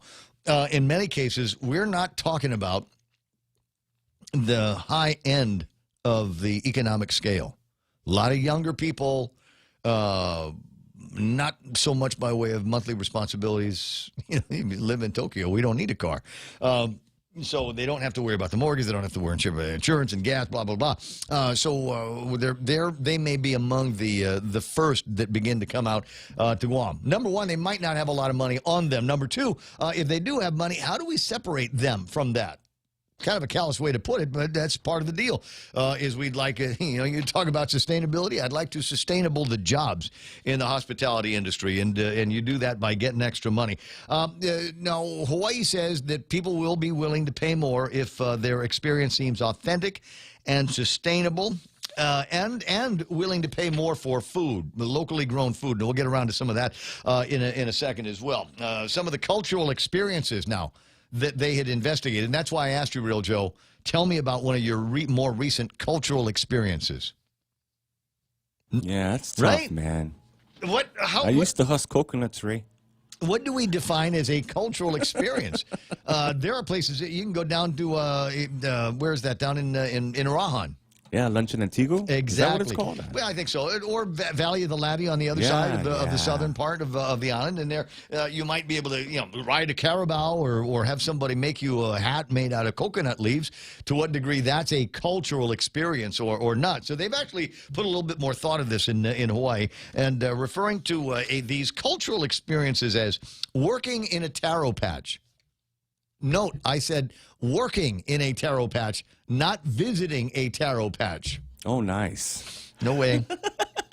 I'm sorry. I didn't get on an airplane and fly 5 hours and spend $2,000 to be able to park a $500 a day rent-a-car so that I could go and help you in your taro patch. No thanks. How about helping rebuild an ancient Hawaiian fish pond?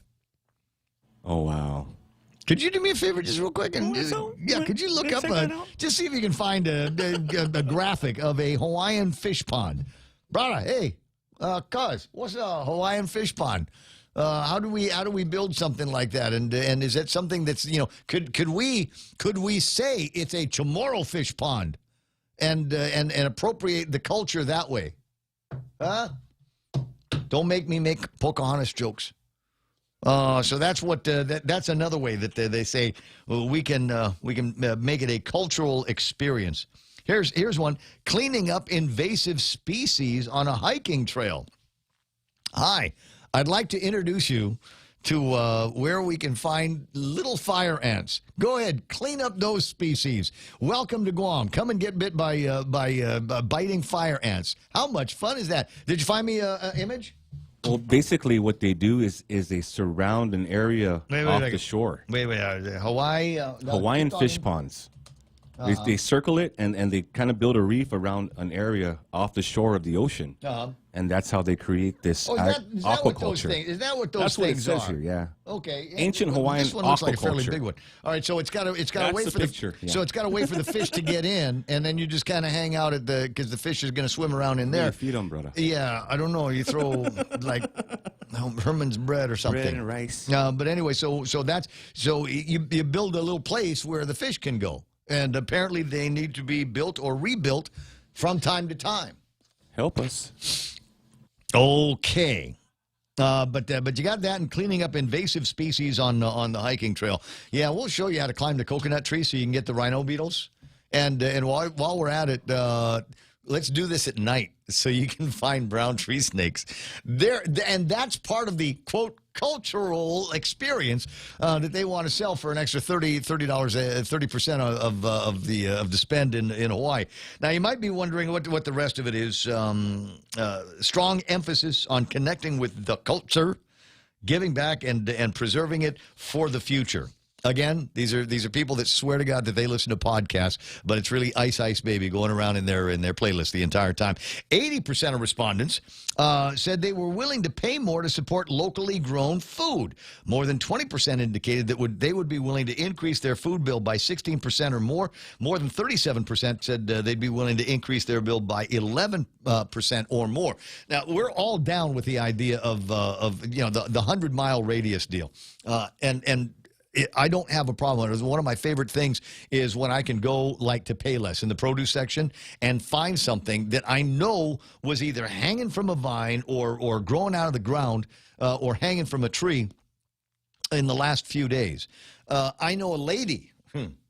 Yeah, you want to talk about? Do you want to talk about fun people to know? And she taught me the concept. I've shared it with you on the air a few times, where the idea is that you try to sustain your kitchen table and your refrigerator based on items that you can procure within 100 miles. So off the top of your head, think about this, Joe. Off the top of your head, what can you get right now that is within 100 miles? I can tell you within 50 feet of my house, I can get some papaya. Different sizes of papaya, different ages of papaya, so I can have some for breakfast, or I can make a dessert out of it, or I can use it to tenderize my meat, or I can pickle it. He said pickle papaya. Oh, man. With Sully in it, with the Doni Sully in there. You think about, we've got places where we can get mangoes. Calamansi grows quite rapidly here on Guam. It doesn't take hardly any time to get in there. Coconuts and coconut things. Coconut is the tree of life, Humby. So you got all of these things that people would be willing to spend more money on. So let's let them do that. Ponder that. It might need to go a little bit further afield from your house. But I wasn't kidding. They're one of these days, if Clint Rigel has his way, if I might be able to get somebody to get out from under this. It would be great if there was some place where we could go and get venison here on Guam. Oh, yeah. Because they grow the pigs out there. Eels from the side of the road. You can go. I know where you can go right now. Bayview in Agania. Go over there right now and put some nets in the ocean and put some chow in there. And trust me, before you know it, your net will be filled with little baby eels, and you watch them grow up. That's good eating. Have you ever had full grown moray eel? No, Ray. Thank you, sir. You're missing out on this. What? My boy, that's a cultural experience you're missing out on. 918. Doing this guy. 888-8255-888-TALK. I'll get to Kellis first because Kellis knows how to keep it short and talk radio. Hey, bro. Hey, within 100 miles of my house, there is a McDonald's. Yes. Thank you, Kel. You are indeed blessed. I'll talk to you later. That's very true. What a guy. No. We're talking about sustainability. It's one of those. You can have your McDonald's if you want to. That's cool. But where they come from, there are also McDonald's.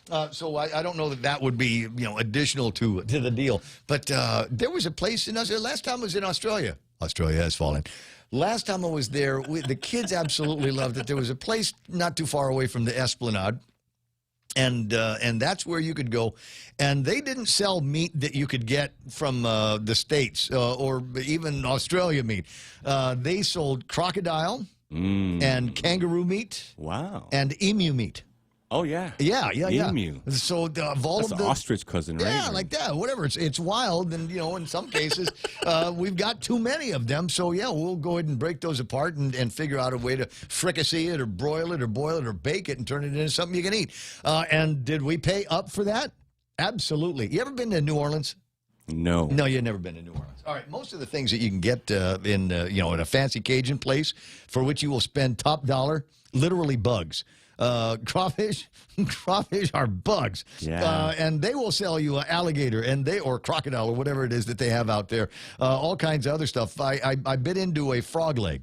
I thought it was a piece of fried chicken. I bit into a frog leg, and I go on Guam. We run over those, but around there, it's a $5, it's a $50 sampler platter with all of these things. You go, that's bugs. That's bugs. Just try that out. 9:20 in the morning. We got G on the line. Good morning. Like, buenos Zenhoff a day. Buenos, this is G. G? OG? Yes. Yes, sir. See Ramon here. What's up? We've got another rally scheduled for this Friday. Did I call in at the wrong time? No. Any time is a good time. So this is the G from the Freedom Coalition here on Guam, and there are a number of groups that are being represented. I just got signed up. Somebody sent me a link to sign up with an outfit called GDOE Parents.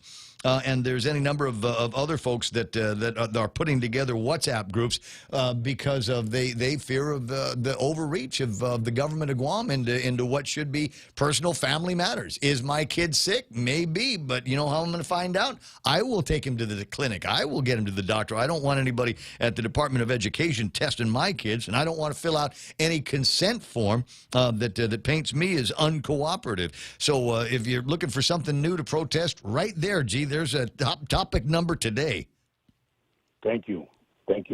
Welcome. That's this Friday, 4 o'clock at Micronesia Mall intersection. Okay, 4 p.m. Micro Mall intersection. Yes, we had a great event on Saturday across the ITC. Thank you for your support. I didn't see any pictures on Facebook. Did you guys not post anything? There were some posted. I'll have to look again. Add me to whatever group, or send me a link to your group if it's on Facebook, so I can take a look at it. I'd love to see some new faces. Hopefully, a whole lot of new faces at these gatherings that you are doing out on the streets to protest. As I said, some of what people feel like are overreaches by our government. So, having said that, 4 o'clock, Micronesia Mall. That's going to be Friday afternoon. Yes, this Friday. Okay, gotcha. Anything you want people to bring in particular, or not to bring? Bring your voices, bring your families. Again, there's a lot of people that feel alone, and so you're not alone. That's the main reason is we're not trying to start any type of revolution. We're just letting people know on this island they are not alone. And everything that they're feeling that this is wrong, intimidation, coercion, it is wrong, and we want to stand with you. We've seen enough people dealing with a lot of psychological problems. Anxiety. I had one person say I recently had to go to the doctor. For what? Because of my anxiety and stress levels. So I'm taking antidepressants right now because of what's going on. I'm like, are you kidding me? No, and bro, look at this. Front page of today's Guam Daily Post. First thing, they got a story on one side that says 8 deaths in 3 days. Alarm, alarm, alarm. And then right next to that, and I'm sure they felt it was appropriate when they did the composition on the front page. Then they say, are you feeling overwhelmed? For those feeling anxious, stressed, or overwhelmed because of COVID-19 and need to talk to somebody, then they give you the number of the crisis hotline. How about we end the crisis? How about we stop overwhelming people with all of this crap that's floating around, none of which seems to make sense to anybody? We can't get anybody to admit or show us the numbers of what the spread of COVID-19 is in the schools. In the meantime, the parents are unnecessarily stressing out about the potential that their kids are going to be hauled into some random drug testing. And we don't know right now two things: whether it truly will be voluntary and what the nature of the test is going to be. So if my kid draws the short stick, does that mean that he's going to have to deal with the long stick going up his nose? Stop the spread of fear. If I can yell it 100 times, stop the spread of fear. All we've done is spread fear. And anybody should be watching what's happened for the last 2 years. It's always a little step at a time. So for anybody that keeps saying, we just need to do this and it will be over with, please stop listening to the lies. I know where this is going. And it's not over. It's not going to be over for a long time if we continue to say, oh, just one more step, it'll be over. It won't. Okay. It didn't end at 80% herd, 80% inoculation. It didn't end when we got to 5 Cabreras and below, which is interesting. The number that they're barely even using anymore these days. I think they're going to be referring to it as quaint from among the Physicians Advisory Group and others. And every other goal that has been set out for us just has led to more of the same. and a lot more of the same. And calls now from among the creatives over at the Department of Public Health and Social Service to do more by way of surveillance and testing. Now, I'm not saying testing is bad, but let's do testing. Let's do contact tracing. Let's do the smart stuff. Let people go back to work. Let people go back into the bars and restaurants and support what's left of our shambled economy around here. Thank you. Exactly. Well, if you ever need somebody to help with the part-time spokespersoning, I'll do my best. Friday afternoon, 4 at the Micronesia Mall. Save a spot for me, all right? Thank you so much. All right, Brett. And you're welcome to call back anytime between now and Friday at 4. And don't forget, Daryl Taggarty's on this afternoon. Just and we'll help you spread the word. Thank you so much. God bless you. All right, I'll talk to you pretty soon. 9:25 in the morning, 888-8255-888-TALK. It's not just here. It's everywhere. It's everywhere. We have to put on the front page of the newspaper, if you're overwhelmed, call the crisis hotline. I don't want to call the crisis hotline, and I don't want to be overwhelmed. I want this to be done. I want it to be done. Just show me what the metric is really this time. What is it that we're really supposed to be getting to? And then you let me know about that, and I'll try to get there. I'll try to get there. May I? Okay, because there's always been a pact and an understanding between me and the listeners of any show I've ever done. I've always tried to be honest with you.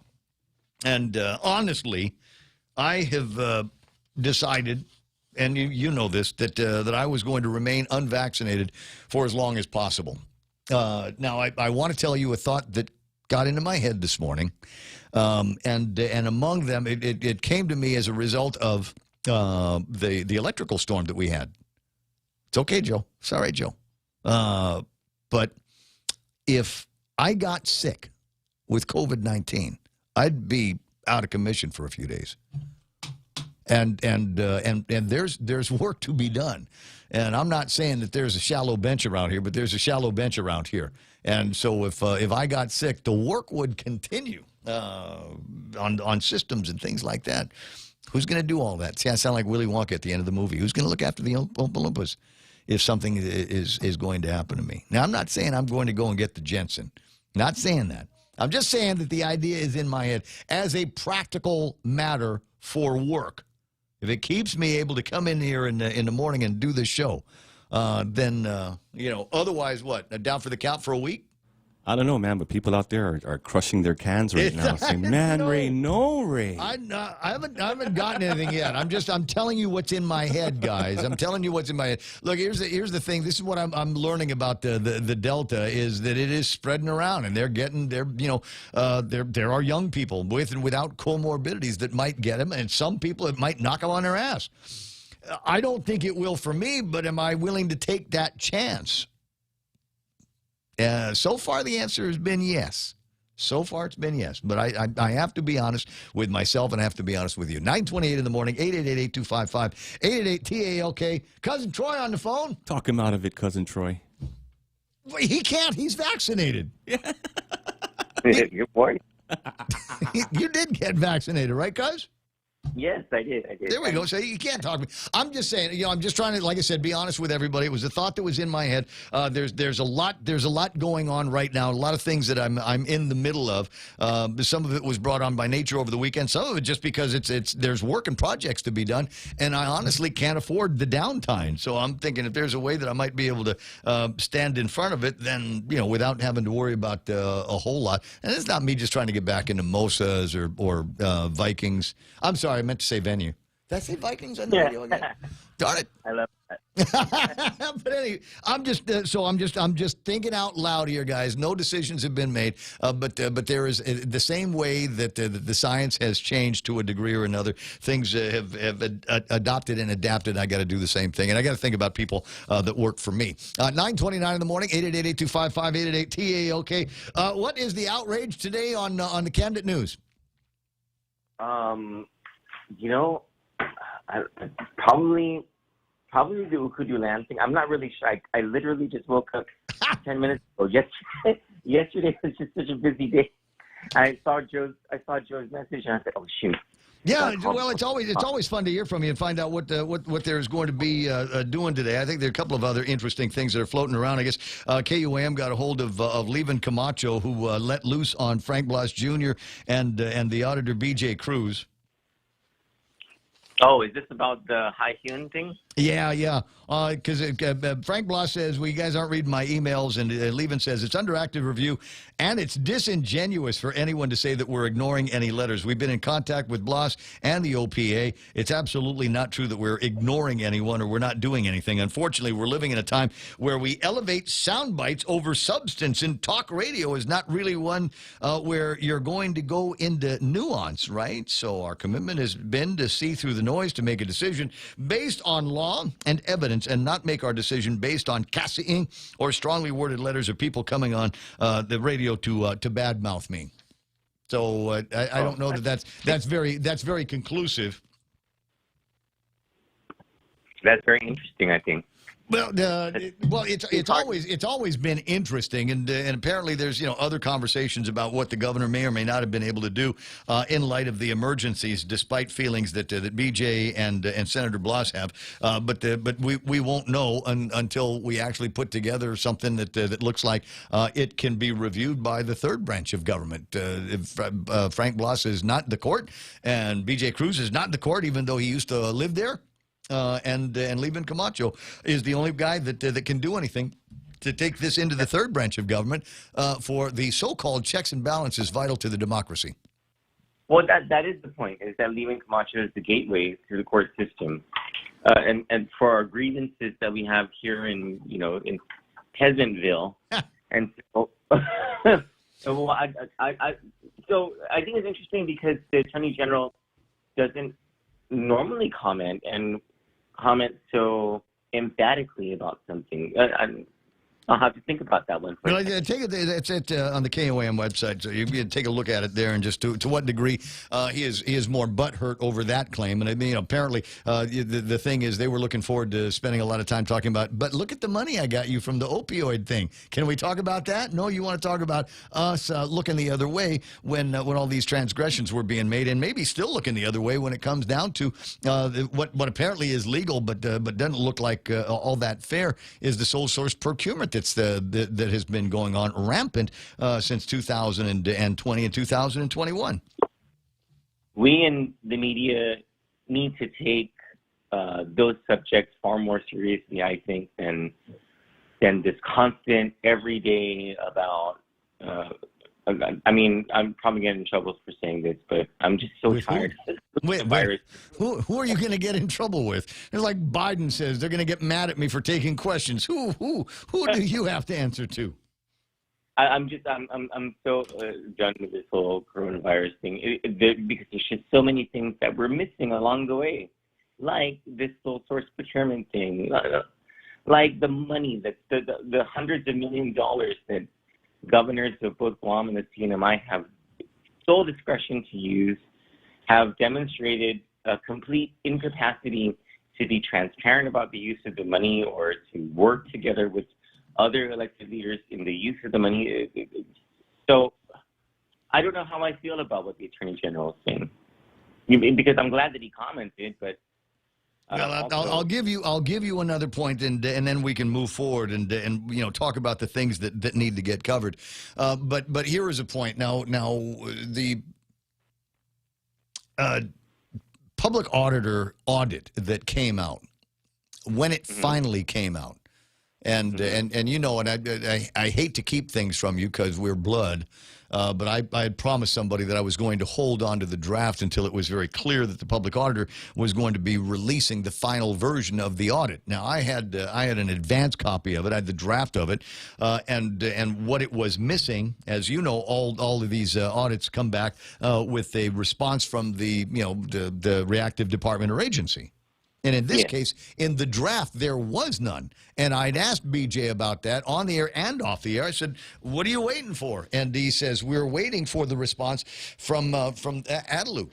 BBMR, the Department of Administration, et cetera, and, everybody that needed to chime in on this, they were waiting for a response from them. And I'm going, I know what they're waiting on. We don't need to come up with kind of a response. And their response, I thought, was rather unresponsive. They said, well, how are we to know it's Hyun? You didn't mention him in the thing. I mean, there was a whole bunch of just, silly, almost petulant written responses in what was finally Adeloup's response to the draft and the questions that came up in the draft. And all I thought was that's just delay, and give us some time to burn the evidence. And didn't we lose a warehouse in the mix? No, there's also the statute of limitations. Yeah, well, among other things. And, he's not here anymore. In fact, the lady, you remember the lady whose signature, whose electronic signature was used on some of that stuff, she was disappeared from the administration as well. Do you remember? Shortly after. Yep. So this is one that I don't disagree. You're absolutely right. There's a whole lot that seems to be going on, and I worry that nobody is looking at this, including the FBI. I noted that one of your posts, at least one of your mailings to people like me that follow you, was the little cartoon to the FBI. Hey, you guys looking at what's going on here? Yeah, I know they're busy, but holy cow. I mean, especially in Saipan. What are they busy with? I don't know. I mean, we talked to the guy before. I mean, computer crime and the princess from Nigeria or something. Is that what we got to worry about? Or is anybody going to take a look at what everybody here hiding in plain sight the corruption? Someone commented, oh, they need to they need to deal with the drug dealers first. I'm like, that's what the DEA is for. That's like a whole other agency. This is the FBI. They're better than that. Come on. That's why we send them to school for all of this stuff. So I'm with you. We will watch it from time to time when the matters become available, and it's a lot less like finger pointing when you've got actual data in front of you. But I don't disagree with you. I think there's a whole lot going on that people need to start looking at. And my question is, why the hell didn't more people vote for Doug Moylan? Did you see the Tony Atta bill? That no one. Which one is that? So there's this long time loophole in GovCom. Everyone in GovCom knows. Yeah. Where you wait out that you quit and then get rehired, so you don't have to take a test. Yes, if you get called for a drug test and you know you're going to fail, you just quit on the spot. And if you're a classified employee. And you have reinstatement rights. So if you're politically connected, your manager likes you, whatever, right? You can essentially get hired the next day. You skip the drug test. It's a pretty big. Yeah, no, it's a pretty big loophole in GovCom, and there are people who have used it, and there was a public hearing on it. It was just I wouldn't understand why, but no one in the administration showed up to testify in support of the public hearing. That would close the loophole. Well, so whose side is the administration on? The right of the people to have safe workplace, drug-free workplaces, or the crooks? Well, it made you wonder, and so part of my hunt today is to find out whether a guy named Henry Albandia is working in GovCom again, because it was when I did a live last night about it. So I saw that editorial. I got a phone call. Someone reminding me that the very first story that we ever did, like actual news story on Candid that was about revenge, was the Martinez and Moser trial. The star witness was a guy named Henry Albandia. Henry Albandia had been convicted. He's like the most corrupt law enforcement officer ever convicted of law history. Oh wow! He was the one who was moving all that stuff and had the conspiracy. Breaking customs seals off of containers, taking things out of containers for people, being bribed by businessmen. It was like this whole big thing. And he was a star witness for it. Anyway, one of the reasons that the jury was hung in the Martinez and Moser trial was because Henry Albandia was the star witness, and David Lujan waived in front of the jury a reinstatement paper that Henry Albandia had, that Ralph Scambleri signed for him, that said that he had 4 years where he can come back to his old position at Customs, making the same amount of money, despite this federal conviction that allegedly involved drugs, and despite the corruption conviction. It was crazy. And so, of course, the jury saw that, and the entire case was, the prosecutor's entire case was, it had no credibility whatsoever. And that's what it was. But it was that reinstatement thing, just the audacity. And so I wonder, that was 2018 when the trial happened. I believe he was released from Customs in late 2017. His 4 years is coming up, so I'm wondering whether he's politically connected and has been rehired in the government of Guam. And then what I'm going to wonder next is how many other people has this happened to? Right. Well, and unfortunately, we may never know, absent subpoenaing or FOIAing the information from DOA. Yeah, well, we'll FOIA the information. You did FOIA? No, we will. Oh. We just find out the names of people, and we just have to dig and research and go back, but stuff like that.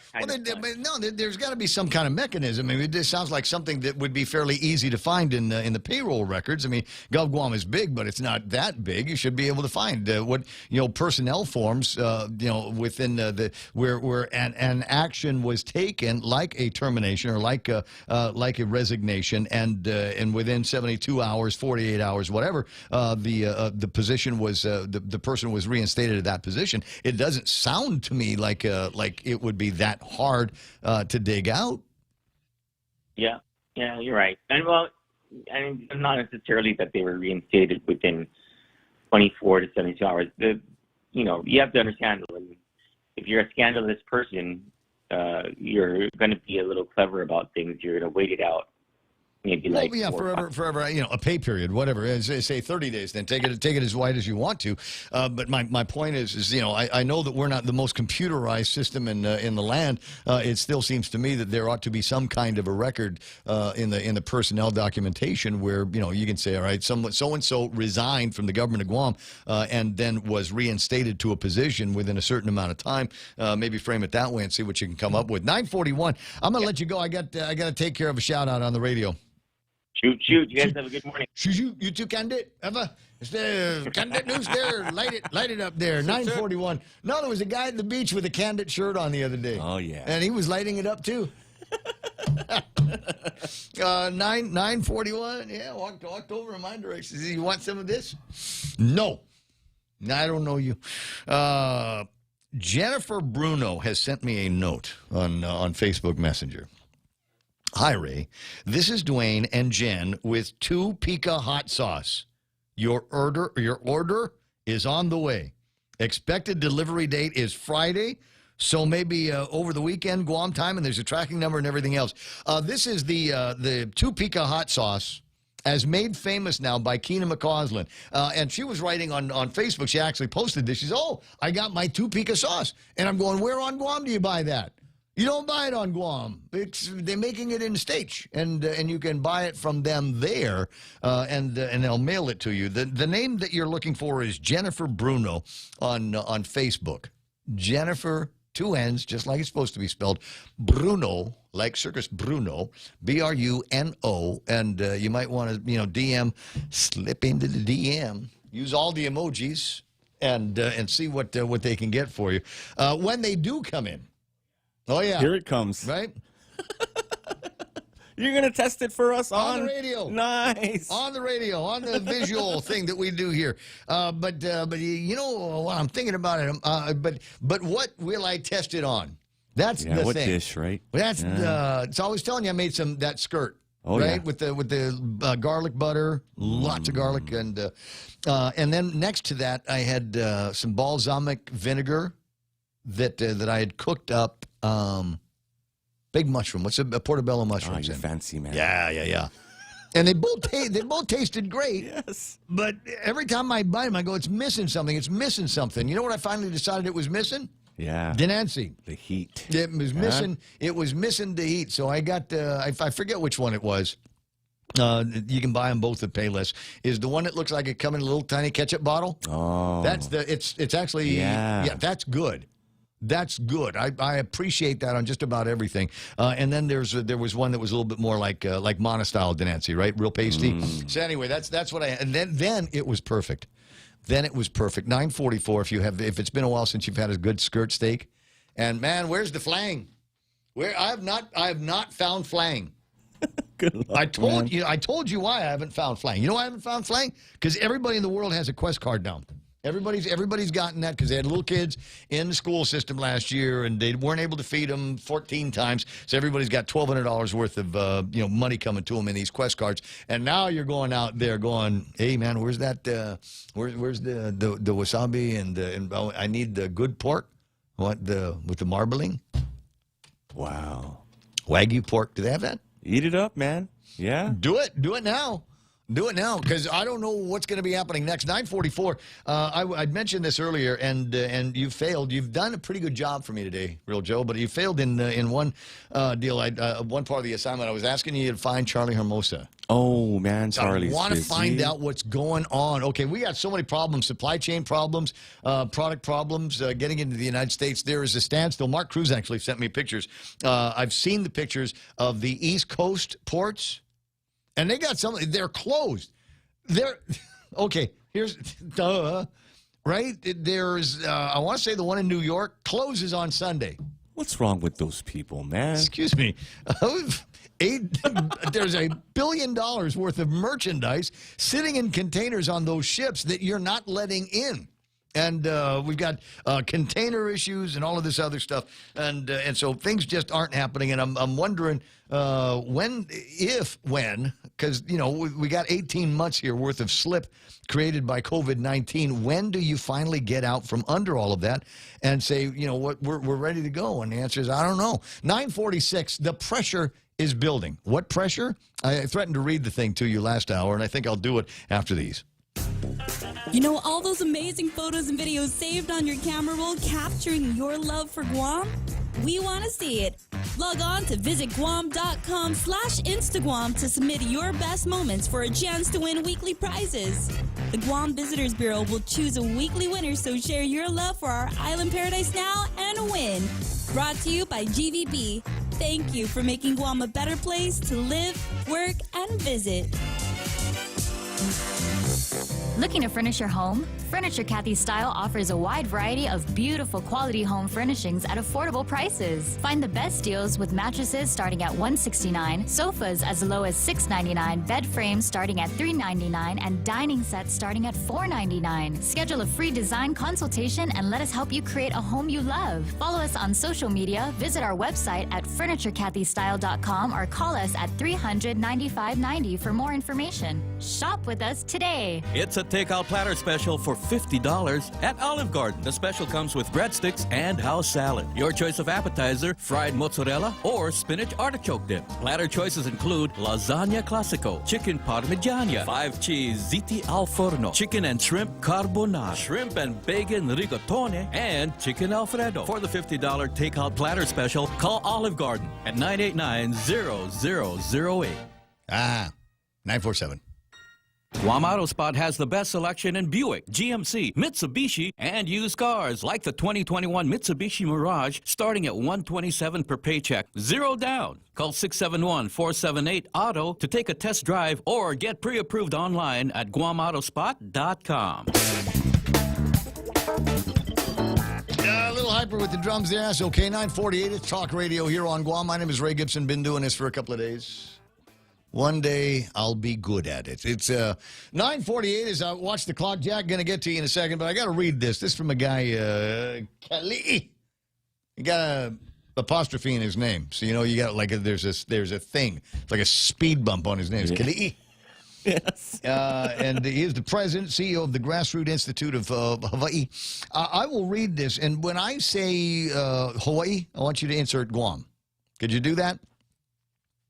Thanks. I'll begin. To start. Almost said pleasure. Sorry, wrong. Maichido. Again. Pressure is building. The warning signs are everywhere, and yet Hawaii's leaders appear not to care. 18 months under executive rule is wearing out the social fabric of our state. If things don't change soon, it could be too late to prevent permanent damage to Hawaii's spirit of aloha.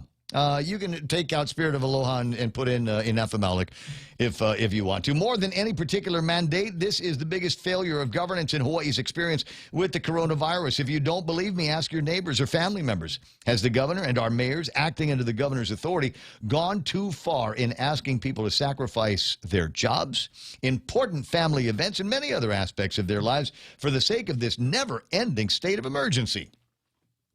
Pressure is building, huh? Some people might say that the breaking point was when we were told that we could walk or drive. When we were told where we could walk or drive and with whom. Others say it was when their businesses were closed or their jobs became dependent on getting the corona vaccine. For many, the universal vaccine mandate was the last straw. Others, of course, will refuse to draw any line at all. But no matter the answer, chances are the discussion will result in angry words and accusations. We've arrived at the point where we seem to be talking past each other and becoming frustrated with the other side doesn't demonstrate understanding of our position. That's because the people have been deprived of a voice in their own government. Not only has much of the decision-making by the governor and mayors lacked transparency, though you can take out the mayor's part, there are some little tiny pissant tyrants in Hawaii among their mayors, not necessarily here. It has also been an unprecedented exercise of executive rule. For 18 months, the governor has acted as a super legislator and executive combined, completely destroying the constitutional balance of powers that guarantee freedom and ensures that people have a say in government. This is all due to the state's emergency management statute that clearly was never intended to be used in this way, and which includes a specific 60-day time limit that the governor has happily ignored without consequence. That is another distinction. We don't have the same thing in our law, but we do have members of the legislature that have it within their power to have turned this thing off a long time ago. Blame for this astounding period of executive overreach does not belong solely to the governor. Hawaii state legislatures also bear responsibilities. They should have stepped in long ago to limit the governor's powers and take decisive action to address the coronavirus in a way that was responsive to the public. And they could have helped calm the waters, educate the public, and promote unity. Instead, they've abrogated their responsibility under the state constitution. Yeah, but do you have a plastic bag ban? Oh, wait, it's Hawaii. They probably do. Probably do, right? They probably do. Yeah. I appreciate that our governor and mayors are doing what they think is best to protect the public's health. The state has done well in making the COVID-19 vaccine widely available and promoting its use. But education, not coercion, is the form of a general vaccine mandate, is the best way to achieve our public health goals while respecting the diversity of positions on this sensitive issue. Already, initiatives such as vaccine passports and digital health verification are threatening a health privacy and dividing the people into cans and cannots. I'm almost done. It is time to restore the balance of powers in our state government and put an end to the perpetual emergencies in life under executive rule. We cannot accept a new normal in which the people have no say in the government. This will not be the last health emergency that our state faces, but I hope that we've learned enough to ensure that this is the last one that allows unfettered one-man, one-woman rule for a year and a half. Otherwise, our Constitution and our aloha spirit, Inafamalik, may never, ever recover. So I think it's an interesting piece. I'm going to read my baby that I bet story. I was the only one that read the whole thing. Yeah? Everywhere. Because I'm just, it just feels kind of obvious. I got people calling me up saying, hey, you got to protest Friday. They go out in the social medias in bigger numbers. And it's interesting now. There was a time, Real Joe, you participated in some of these. You get into some of these knockdown dragouts in social media. Oh, talking yeah. about, yeah, vaccine's fake. Kissing matches. Yeah. But people don't even do it anymore. No. People don't even do it anymore. I see a post from somebody. I mean, there was always the time where I'd go, yeah, whatever. And it could be on anything, gun control, gay marriage, whatever. It's whatever. That's your point. Fine. I don't feel like I need to get into a debate with you on it. But when it came to coronavirus, when it came to our response to that, some of the back and forth, there were people that, it was okay to debate. Now it's like, I don't care what you have to say at all. I don't want to talk to you no more. Go away. Go away and take your stupid and uninformed opinion with you. Thank you very much. And both sides can claim that position. We can all die on our individual hills. I had to laugh. Jack, one second. I had to laugh there's one of the things that we weren't able to do today was find Chanel. Oh, yeah. Yeah, what? I'm sorry. She was busy. They put out a press release yesterday. In addition to everything else, it's National Food Safety Education Month. And you might be going, you're kidding me. Everything, all the coronavirus nonsense public health's got to deal with, and she's got to send out a PSA about National Food Safety Education Month. You know how I feel about Chanel. I do. So I'm going to back her up on this. Okay. Wouldn't it be sad if you managed to survive coronavirus? Wouldn't it be sad if you managed to survive the virus and the vaccines and the booster shots and the ivermectin and all this other nonsense? Wouldn't it be sad if you survived all of that but died because you got the runs and food poisoning? Would that be just the ultimate irony, right? That would be oh my God. Explosive diarrhea. DOA. Exactly. That's what killed him. That's what killed him. 9:55. Hey, Jack, good morning. Hey, good morning, Raymond. I got to tell you, man, whenever I hear you speak with Chanel, I mean, that lady should be charging you like $2.99 a minute for your phone calls, the way you come off on those. Well, what? What is it, Jack? I'm just being friendly. I'm just kidding. But anyways. Wait, what's the line? I'm just kidding. Unless you think unless you thought it was hot. But I got to say, you know, we're coming to a point where we don't need to each die on our own hill. We need to call people out on their double standards. And you forget, or maybe you don't remember, you could even ask Dr. Berg, don't say Berg in front of this crowd. Oh my God! Have you seen the commentary? Whenever I get Berg on the radio, I got bloody civil war in the Facebooks and the YouTubes, and I don't know what he did to piss in everybody's Rice Krispies simultaneously. But every time I get him on the line, it's like, oh my God! There's your state-run media right there. But here we go. To get everybody on the same page, at least on our side, well, at least on my side, there is an alternative thing called the alternative medicine. And what we have here in Guam, it's called Amat Samoro. You know, I don't know if I'm getting a feeling that your mom brought you up as a Chamorro kid, and sometimes she took you to the Surahana or Surahanu, and they gave you that mashed, green up, banged up stuff that tastes worse than anything that could be possibly. I never told my mother when I was sick. I swear to God. Yeah.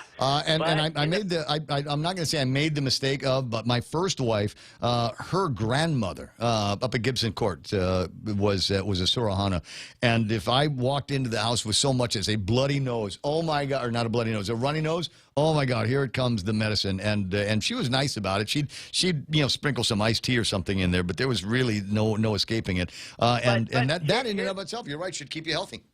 But here's my point: it's on the books here in Guam, and so why can't Amat Samoro be used as an alternative? Because the CDC, it's not recognized by the CDC. It doesn't have to be. It's here locally on Guam. It's grown locally. You know, cancer treatments. We have alternative medicine for cancer treatments. We have alternative medicines for the flu. We have alternative medicine even for things such as AIDS in local districts that is recognized in local districts. So I'm talking about our vicinity. And I'm sorry, you said AIDS, and it reminded me of one of my favorite jokes. What's AIDS means? I got more stupid. Yeah, but here's the point I'm trying to make. The point is, they neglect the alternative medicine angle, and that's a strong angle here. If you're a native Chamorro, as professed on a dead tree out in the middle of nowhere. So listen, we need to approach the angles in which we could bring people together. And approach people, that says, hey, listen, I believe in my body. I believe in what nature gave us here in Guam. I ascribe my health. It might not be perfect, but nobody here in Guam is perfectly healthy. But, this is what I rely on. My ancestors relied on this, and it's on Guam books as an alternative source, so I'm using it. Elvis, and why doesn't it qualify? Elvis Canata says... is the government in Guam gonna push back on omelets tomorrow? Elvis Canata Online says, my omelet is sticky buds. Twice a day, 3 times on Sunday. Raul says plant water. And Howard experiences when it's your time. It's your time. Nobody rides for free. Gov, I'm going to let you run because it's already almost 10 o'clock in the morning. I got crap I got to work on after the show. All right, buddy. I'll talk to you pretty soon. Always nice to get Jack on the radio. Don't forget we got a couple of hours with Daryl Taggarty. Tall Tale starting at 4 o'clock this afternoon. It's 9:59 and change. I hope today was a satisfactory program for you. This is a satisfactory experience, and you'll tell everybody else. It never gets old when somebody says, that guy, he's the one I listen to. It's the best radio show on Guam. It never gets old. That's not an ego stroke. I mean, it's not just me. Real Joe helping out. I got Jerry Roberts in the Extra Point, Baby Sister Montesilva Tyrant, etc. Wednesday, the day I don't call hump day, in 20 hours from right about now. Stand by for Fox News on the Point. They struck it down. I'm Lisa Lacera, Fox News. Senate Republicans have blocked passage of a short-term spending bill with a debt limit increase attached. Without a debt limit suspension, Senate Republican leader Mitch McConnell says his party would be on board with a short-term spending bill. Republicans are not rooting for a shutdown or a debt limit breach. But McConnell says Democrats can pass the debt limit suspension on their own and should. Majority Leader Chuck Schumer